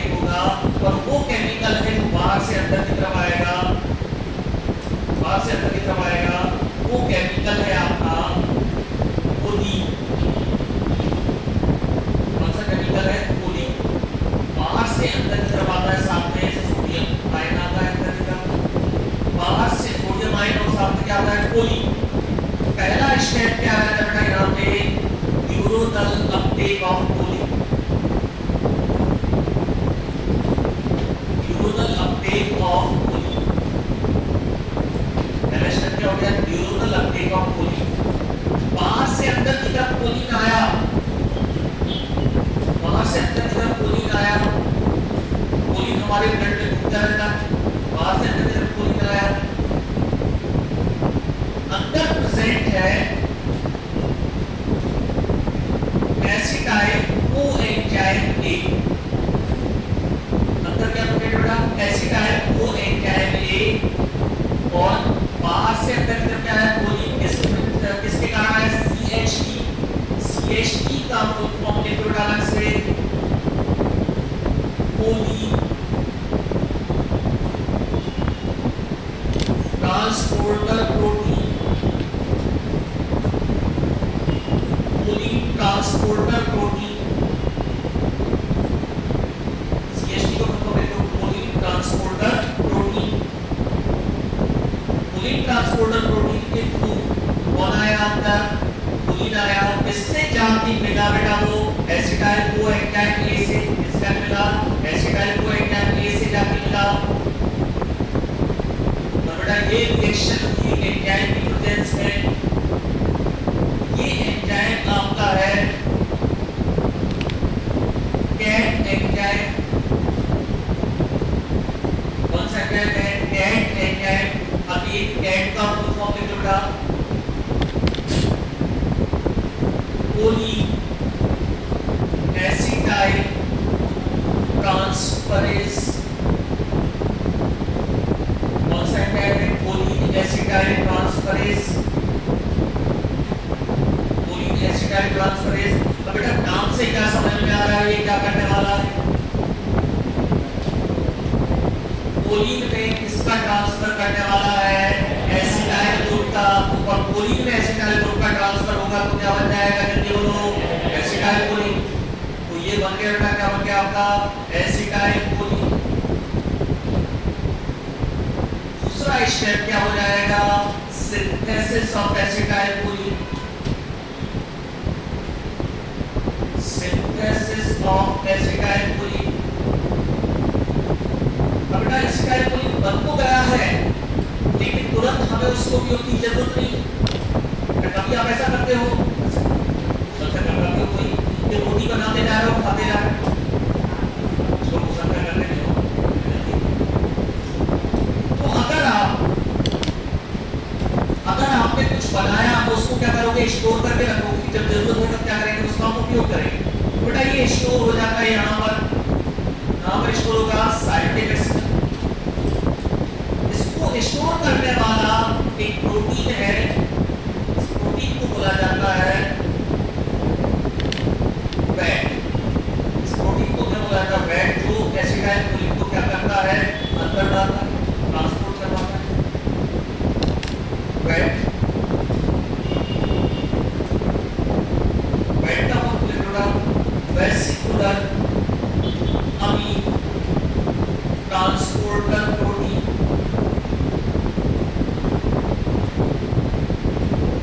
वेसिकुलर अमीन ट्रांसपोर्टर प्रोटीन वैट। ये एसिटाइल कोलिन को अंदर डाल के देगा, स्टोर कर देगा। यहाँ पर बेटा अकेला एसिटाइल कोलिन स्टोर नहीं होता, इसके साथ में को ट्रांसमीटर भी स्टोर होता है, जिसको हम बोलते हैं एटीपी। एसिटाइल कोलिन के साथ कौन स्टोर रहता है, को ट्रांसमीटर। बेसिक क्लास तक आपको अटेंड किया होगा, मैंने को ट्रांसमिशन का कांसेप्ट बताया था। को ट्रांसमीटर जो एक न्यूरोट्रांसमीटर के साथ में रिलीज होता है, ठीक है, तो इसके साथ में को ट्रांसमीटर रिलीज होता है आपका, स्टोर होता है कौन सा, एटीपी एनर्जी वाला। अब ये एसिटाइल कोलिन क्या होगा, स्टोर हो गया। अब जब जरूरत है तब रिलीज होगा। अब बता बेटा हमें एसिटाइल कोलिन की रिलीज कब करवाना है, अगर हार्ट रेट बढ़ रही है, हार्ट रेट बढ़ रही है तुरंत कौन से रिसेप्टर एक्टिवेट होंगे, जल्दी बोलो, हार्ट रेट बढ़ेगी, ब्लड प्रेशर बढ़ेगा, कौन से रिसेप्टर एक्टिवेट होंगे, डायरो रिसेप्टर, तुरंत इसको मैसेज पहुंचा देंगे ब्रेन के पास, कहां मैसेज पहुंचाएगा बेटा? न्यूरॉन में कहां पर? डेंड्राइट्स, डेंड्राइट से मैसेज कहां पहुंचेगा? एक्सॉन, एक्सॉन का काम क्या बेटा? इम्पल्स जनरेशन और कंडक्शन। आगे की तरफ एक वोल्टेज भेजेगा, उस वोल्टेज में बेटा ये चैनल है, ये कहलाते बेटा आपके एन टाइप कैल्शियम चैनल। ये चैनल आपके कहलाते एन टाइप कैल्शियम। एन का मतलब क्या बेटा? Neuron, neuronal type calcium channel. N का मतलब क्या बेटा? Neuron, neuronal type calcium channel.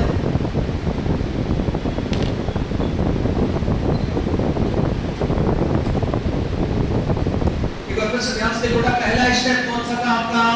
Neuronal uptake of choline. दूसरा स्टेप कौन सा था? Central vestibular choline. तीसरा स्टेप लिखो बेटा, transport of acetyl choline into synaptic vesicle. Transport of acetyl choline into synaptic vesicle. अब ये क्या होगा बेटा? स्टोरेज हो गया। क्या हो गया? इसका ट्रांसपोर्ट हो गया। क्या हो गया? स्टोरेज। ट्रांसपोर्ट करवाने वाला प्रोटीन कौन सा है? वेट।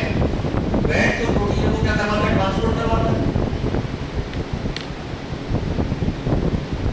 अब ध्यान रखना, जैसे ही ब्रेन पे मैसेज पहुंचा है किसके पास? न्यूरॉन। कौन सा न्यूरॉन?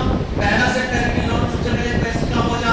डेंड्राइट्स, डेंड्राइट्स मैसेज कहां पहुंचा? एक्सॉन, एक्सॉन ने वोल्टेज भेजा कहां पर? N type calcium channel. बेटा ये चैनल्स कैसे हैं? Voltage dependent. ये पर्टिकुलर वोल्टेज में क्या होंगे? ओपन होंगे। मतलब अंदर कौन से आयन का कंसंट्रेशन बढ़ेगा? Calcium ion. तो बेटा जैसे ही न्यूरॉन के अंदर कैल्शियम आयन का कंसंट्रेशन बढ़ेगा, साइनेप्टिक मेम्ब्रेन का क्या होगा? फ्यूजन। फ्यूजन को अपनी भाषा में याद रखो, नन में निचोड़ेगी। अंदर क्या बना हुआ है? Acetyl choline. साइनेप्टिक मेम्ब्रेन का फ्यूजन होगा तो निचोड़ेगी। क्या बना हुआ है? Acetyl choline. तो धीरे धीरे क्या रिलीज होने लगेगा बेटा? एसिटाइल कोलिन रिलीज होने लगेगा। Acetyl choline. तो ये अगला स्टेप हो जाएगा, step number 4, release of acetyl Colin. क्या हो जाएगा? Release of acetyl Colin. और ये एसिटाइल कोलिन कहां से जाके जुड़ेगा? Muscular receptor. अब आपने अभी देखा था मस्कुलर रिसेप्टर काम क्या करता है? हार्ट में, हार्ट में प्रेजेंट रहता है, ब्लड वेसल में प्रेजेंट रहता है, जीआईटी में, वहां पर ये अपना इफेक्ट देके दिखाने लगेगा। और कहां पर बेटा? एनएन और एनएन दोनों एक्टिवेट ही कौन करता है? Acetyl choline. बेटा यहां पर क्या आने लगेंगे? इफेक्ट्स आने लगेंगे। क्या आने लगेंगे? इफेक्ट्स आने लगेंगे।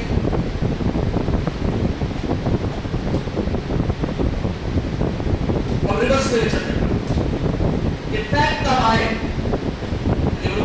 जब ये रिसेप्टर एक्टिवेट, इनको एक्टिवेट किसने किया? एसिटाइल कोलिन कब कर पाया?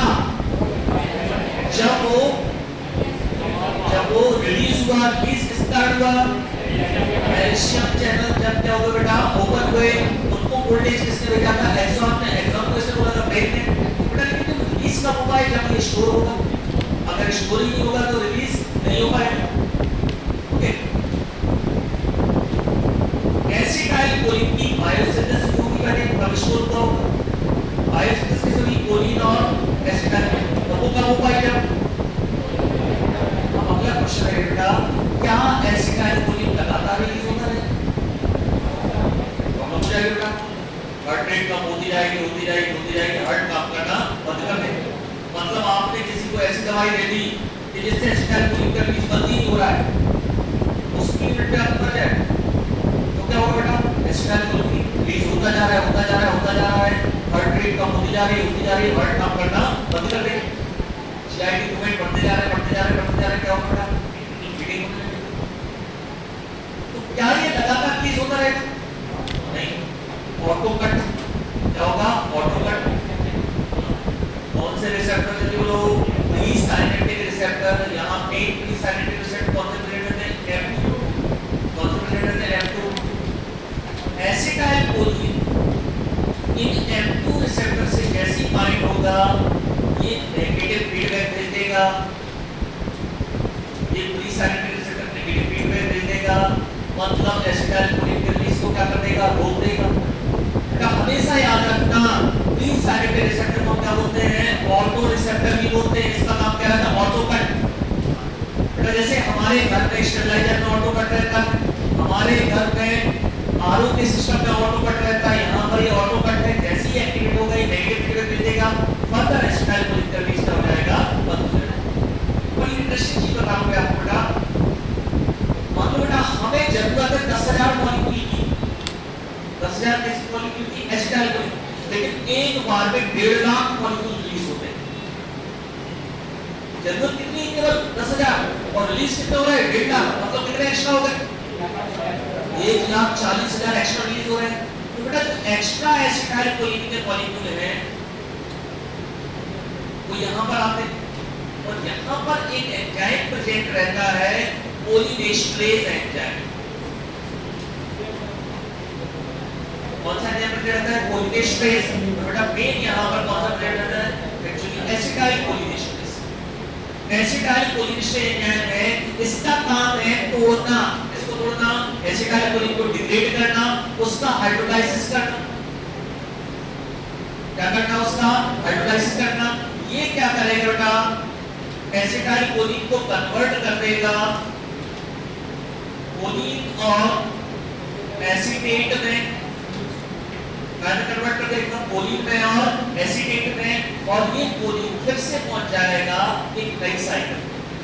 ये कोलिन फिर से पहुंच जाएगा एक नई साइकिल। एसिटाइल कोलिन काय में कन्वर्ट कर बेटा? कोलिन में और एसीटेट में, और ये वापस पहुंच गया नई साइकिल में गया। तो बेटा हमारे पास कितने मॉलिक्यूल एक्स्ट्रा में? 1,40,000। तो दोबारा से नई साइकिल, उसी से काम चलता रहता है। लॉ में क्या बोलते हैं इसको? यानी किसी को एक वर्ड यूज किया जाता है कंस्ट्रक्टिव। हमारे गांव में भी दादी बोलती थी ड्यूड लगती है। क्या लगी रहती है? ड्यूड लगी रहती है। क्या लगी रहती है? ड्यूड। ड्यूड मतलब क्या बेटा? वही काम चल रहा है, नहीं जरूरत ही नहीं। जरूरत कितनी बेटा? आपको 10,000 और रिलीज कितने हो रहे हैं? 1.5 लाख। मतलब जरूरत से ज्यादा पैसा रिलीज हो जाए तो बार-बार वही कोलिन को आगे सब बताएगा रहेगा और ये लगातार यहाँ पर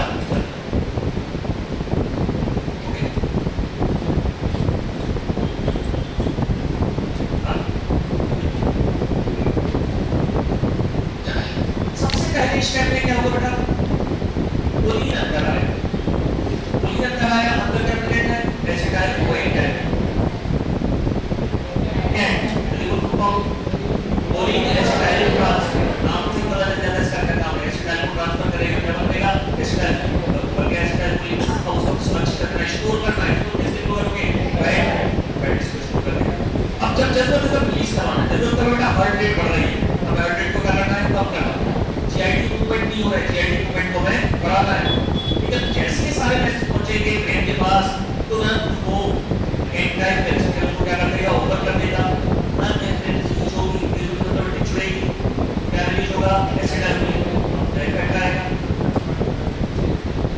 एक्स्ट्रा रिलीज को रोक देगा कौन? Endo receptor. जो एक्स्ट्रा मॉलिक्यूल है उनको हाइड्रोलाइज कौन कर देगा? एसिटाइल कोलिनेस्ट्रेज कार्बोनेट कोलिन में और एसिटेट में। तो ये कोलिन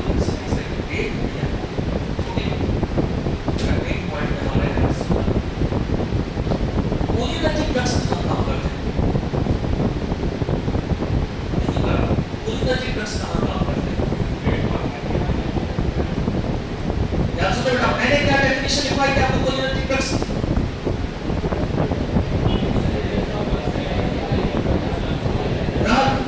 या तो जो एसिटाइल कोलिन के इफेक्ट को बढ़ाएंगे या खुद एसिटाइल कोलिन के जैसा काम करेंगे। अब ध्यान सुनो बेटा, कुछ ड्रग जो है जो एसिटाइल कोलिन से मेरे कोई मतलब नहीं है, वो खुद एसिटाइल कोलिन कैसा काम करते हैं। मतलब कौन से रिसेप्टर को एक्टिवेट कर देंगे? मस्कैरिनिक। कौन से रिसेप्टर को एक्टिवेट कर देंगे? Ketogenic. They do not require presence of acetyl Colin. वो खुद किसके कितना काम कर सकते हैं? Acetyl choline. उन्हें बोलते हैं बेटा डायरेक्टली एक्टिव ड्रग्स।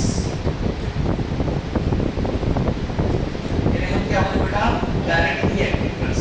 तो डायरेक्टली एक्टिव ड्रग्स का मतलब क्या हो गया? डायरेक्टली एक्टिव ड्रग्स का मतलब क्या हो गया? वो सीधा रिसेप्टर से जाके बाइंड हो जाएगा। कोई मतलब नहीं है एसिटाइल कोलिन बन रहा है कि नहीं बन रहा है। वो खुद किसके जैसा काम करेंगे? Acetyl choline. आपने अपने घर में काम करना बंद कर दिया, आपके पिताजी ने आपके दोस्त को बुलाया, वो मैंने उस जगह काम करने लगा। ठीक है, तो ये किसी दूसरे की जगह काम कर रहा है,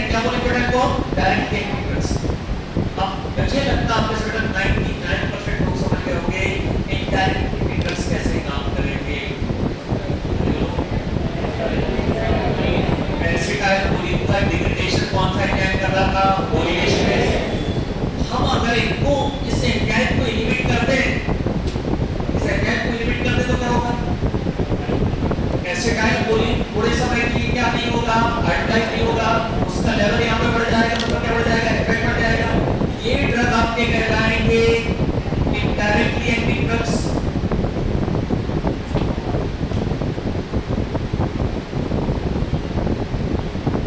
अब इनडायरेक्टली एक्टिंग ड्रग्स का दूसरा नाम आप सब बता सकते हैं, और क्या बोल सकते हैं, क्या बोल सकते हैं, एंटी कोलिनेस्टरेज। एंटी कोलिनेस्टरेज।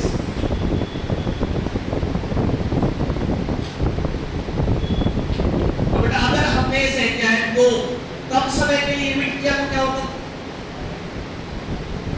हमने अगर इस एंजाइम को कम समय के लिए इमिट किया तो क्या होगा, थोड़े समय के लिए एसिटाइल कोलिन का लेवल बढ़ेगा, वापस नॉर्मल हो जाएगा। लेकिन बेटा अगर हमने इस एंजाइम को बहुत लंबे समय तक के लिए इमिट कर दिया क्या हो जाएगा, हार्ट रेट कम होती जाएगी, हार्ट काम करना बंद कर देगा।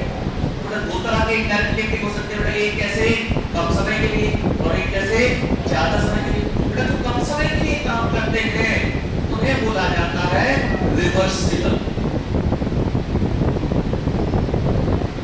जो कम समय के लिए काम करते हैं उन्हें क्या हो जाता है, रिवर्सिबल। और जो बहुत लंबे समय तक इसको ब्लॉक करके रखते हैं उन्हें क्या बोला जाता है, इरिवर्सिबल।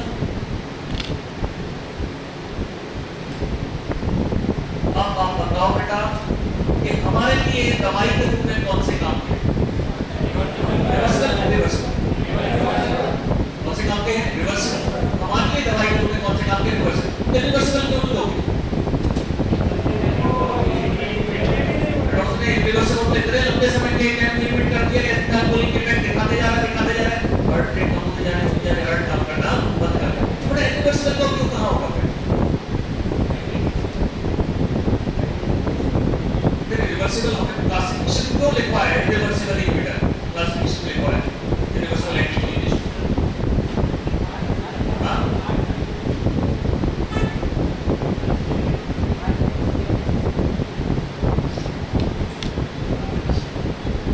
इरिवर्सिबल मतलब खतरनाक।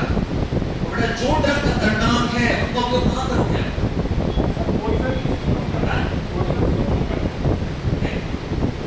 ब्लड प्रेशर बेटा इनका रिवर्सिबल इनहिबिटर का यूज किया जाता है लोगों को मारने के लिए। गैसेस, केमिकल वॉरफेयर, बेटा अक्सर आप सुनते हो उस देश के पास केमिकल वेपन है, रासायनिक हथियार, बेटा वो रासायनिक हथियार ये इरिवर्सिबल इनहिबिटर। आपकी क्लासिफिकेशन में 3 ड्रग का नाम दिए गए हैं, 3 गैसेस का नाम दिया गया है, सैरिन, टेबोन, सोमन। ये तीनों ड्रग गैसेस का उपयोग कहां पर किया जाता है, युद्ध में। अगर आपने कुछ समय पहले सुना हो तो सीरिया में विद्रोहियों के ऊपर गन गैस छोड़ गई थी, सैरिन गैस। तब वो गैस क्या करेगी, इस एंजाइम को परमानेंटली इनहिबिट कर देगी, मतलब हार्ट रेट कम होती जाएगी, हार्ट काम करना बंद कर देगा, स्टाइलेशन होगा, लैक्रिमेशन होगा, ऐसी तो आंख की अजीब तरीके से मामला होते हैं, आंख बात करने वाला है। नेक्स्ट, लोगों को मारने के लिए बेटा उसका उपयोग किया जाता है, बड़ा इरिवर्सिबल इनहिबिटर का यूज कहां पर किया जाता है, लोगों को मारने के लिए। पहला क्या बोलते हैं उसको, केमिकल वॉरफेयर, केमिकल वॉरफेयर युद्ध में यूज किया जाता है। दूसरा उपयोग किया जाता है बेटा कीड़ों को मारने, इंसेक्टिसाइड्स, जो आपके आते हैं घर में, जो आपके कीटनाशक आते हैं, वो आप फेमस ब्रांड है बेगोन, बेगोन में एंटी कोलिनेस्टरेज रहता है आपका। तो जो कीटनाशक है बेटा, अक्सर आप सुनते हैं कीटनाशक पी के किशोर ने आत्महत्या की, वो जो किशोर है, ठीक है, जिसने आत्महत्या की कीटनाशक पी के, वो कीटनाशक में क्या था, वहां पर एंटी कोलिनेस्टरेज, इरिवर्सिबल। उसका हार्ट रेट कम होती जाएगी, हार्ट काम करना बंद कर देगा। बड़ा दो उपयोग बताया रिवर्सिबल इनहिबिटर, दो उपयोग हो गए।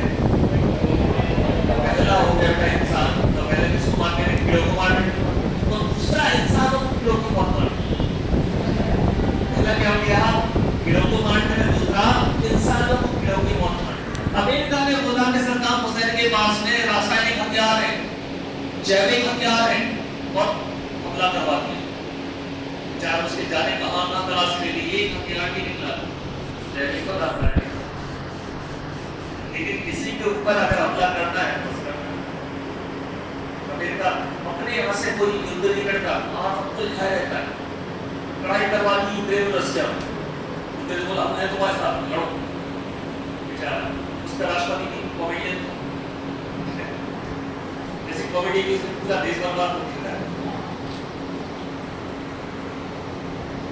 यहाँ पर बेटा ध्यान सब करो इरिवर्सिबल इंटरनेट स्थापन करने से क्या करोगे बेटा, कहाँ पर युद्ध दूसरा इंसेक्टिसाइड्स कैसे कौन इंसेक्टिसाइड बेटा हमारे लिए मेन काम के कौन से हैं, हमारे लिए काम के कौन से हैं रिवर्सिबल। बेटा क्लासिफिकेशन किस आधार पे करोगे आप, पहला क्या हो जाएगा डायरेक्ट टेक्निक, दूसरा क्या हो जाएगा डायरेक्ट टेक्निक सीधे जो मसले को risk coordination statement, indirect technique में रिवर्सिबल और इरिवर्सिबल। रिवर्सिबल मतलब जो हमारे लिए थेरेपी यूज है जिसका और इरिवर्सिबल जितना थेरेपी यूज नहीं है, जिनका या तो केमिकल वेयर में या फिर इंसेक्टिसाइड। ओके बड़ा ये किसी बात का हम कोलिन नहीं कर सकते। अब अगर हमें अपोजिट इफेक्ट चाहिए, एंटीकोलिनरी इफेक्ट चाहिए, अपोजिट इफेक्ट चाहिए, एंटीकोलिनरी इफेक्ट चाहिए, देखो रिसेप्टर को क्या करते हैं ब्लॉक करते हैं, मस्करिनिक और निकोटिनिक रिसेप्टर को क्या करते हैं ब्लॉक करते हैं, एंटीकोलिनरी या फिर दूसरा तरीका क्या है एसिटाइलकोलिन की बायोसिंथेसिस को रोक दे, कम कर दे। अब आपके सामने स्टेप्स हैं कैसे कैसे एसिटाइलकोलिन की बायोसिंथेसिस होती है, जैसे बहुत अच्छे से आप देखिएगा सीधे क्वेश्चन पूछे गए आपके एग्जाम कैसे कैसे रोकी जा सकती है। पहला कोलिन को अंदर ही ना आने, सीएसटी को ब्लॉक कर दे। तुरंत है बेटा यहाँ पे आपका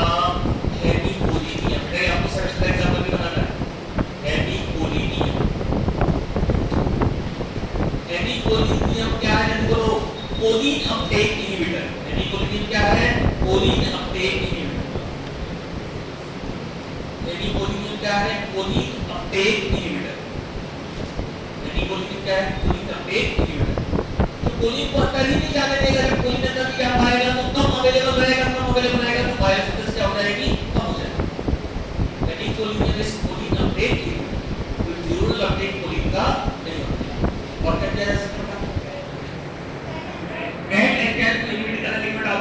ऐसा ड्रग नहीं निकाल पाए केमिकल के इफेक्ट को क्या करे सेफली इनहिबिट कर पाए।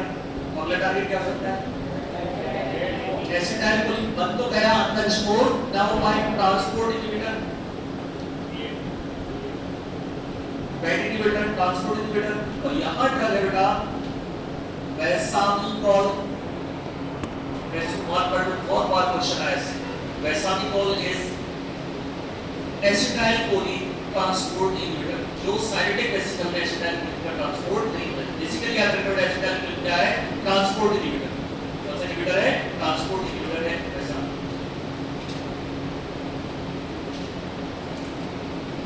एनिकोलिन क्या हो गया बेटा आपका न्यूरल अपटेक को इनहिबिट कर रहा है, वैसामिकॉल क्या है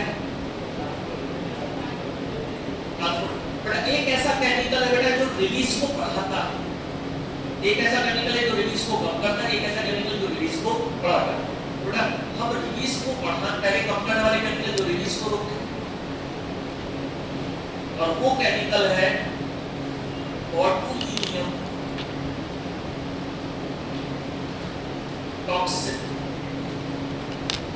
बोटुलिनियम टॉक्सिन क्या हो गया रिलीज इनहिबिटर, बोटुलिनियम टॉक्सिन क्या हो गया रिलीज इनहिबिटर। मतलब जो फ्यूजन हो रहा है यहाँ पे जो प्रोटीन से फ्यूजन के लिए रिस्पांसिबल है वो ब्लॉक कर दे। बोटुलिनियम टॉक्सिन क्या है फ्यूजन इनहिबिटर, वो रिलीज को नहीं होने देगा।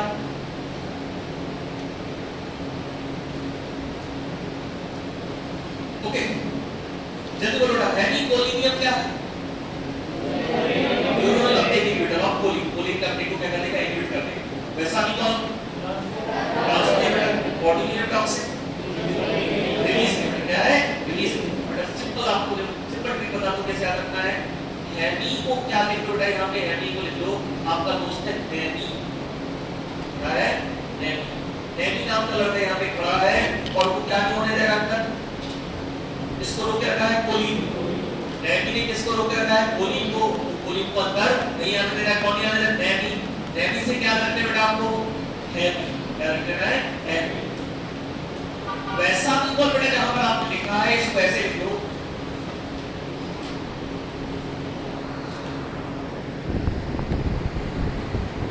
क्या लिख रहा है आपको, सामी। सामी नाम का ट्रक के सामने खड़ा हो गया, ये मेरी लास्ट पर से गुजरेगा, इसको रोक दिया उसने ट्रक को, इसको रोक दिया ट्रक को, मतलब कैसा इन्वर्टर है, ट्रांसपोर्ट इन्वर्टर। ट्रक को रोक दिया मतलब कैसा इन्वर्टर है, ट्रांसपोर्ट। वैसा ही कॉल क्या हो जाएगा आपका, ट्रांसपोर्ट इन्वर्टर। तो इतने क्या है, तो चार ऑप्शन देखो कि तुरंत क्या आ जाएगा, सामी। वैसा भी बोल दिया सामी, सामी किसके सामने खड़ा था, ट्रक के सामने, ट्रक के सामने खड़ा था मतलब क्या हो जाएगा, ट्रांसपोर्ट इन्वर्टर। पॉलिटूली के टॉक्सिक में पॉलिटू को बना दो छोटू, बना दो छोटू। छोटू ने यहाँ पे हाथ लगा के रखा है, छोटा सा उसने हाथ लगा के रखा है, वो बिल्कुल भी क्या नहीं होने देगा, ऐसे टाइप में छोटू क्या नहीं होने देगा, ऐसे टाइप क्या मतलब छोटू क्या नहीं होने देगा, ऐसे टाइप। नहीं तीनों एजेंट मैंने आपको बताया कि किसके अगेंस्ट काम कर रहे हैं, तीनों एजेंट किसके अगेंस्ट काम कर रहे हैं, बायोसिंथेसिस के अगेंस्ट काम कर रहे हैं। एक केमिकल ऐसा है जो रिलीज को बढ़ाता है, बस कर उस केमिकल को, केमिकल का नाम है, केमिकल नाम है ब्लैक विडो स्पाइडर टॉक्सिन। ये रिलीज को बढ़ाता है, रिड्यूस रिलीज एडप्टेशन। ये क्या करता है, रिलीज को इंड्यूस करता है। ये क्या करता है, रिलीज को इंड्यूस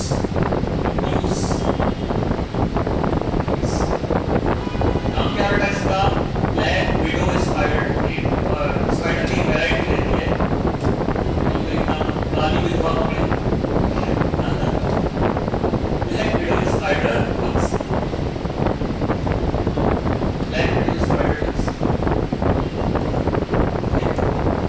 चार ये केमिकल के नाम है बेटा, ये चार केमिकल के नाम है आपके सामने, अगर आपने सेमेस्टर एग्जाम में केवल बायोसिंथेसिस की अकेली पूछी गई है तो भी आपको एजेंट के नाम लिखने हैं, कौन से एजेंट का, ठीक है। अपने क्लास की पिछले दौरान मैं आपको नहीं बताऊंगा कि डायरेक्ट एक्टिव है, डायरेक्ट एक्टिव है, डायरेक्ट याद रहेगा कब काम करते हैं, रिसेप्टर पे डायरेक्ट कौन से एंजाइम लिमिट कर रहे हैं, ये भी स्ट्रेट है। नेक्स्ट क्लास में डील कर क्लास की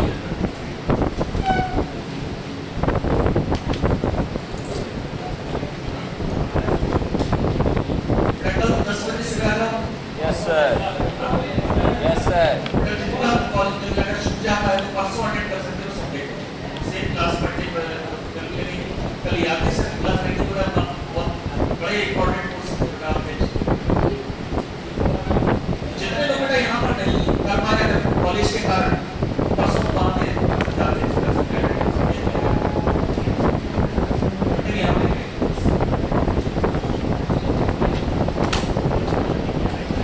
याद है सर क्लास नहीं पूरा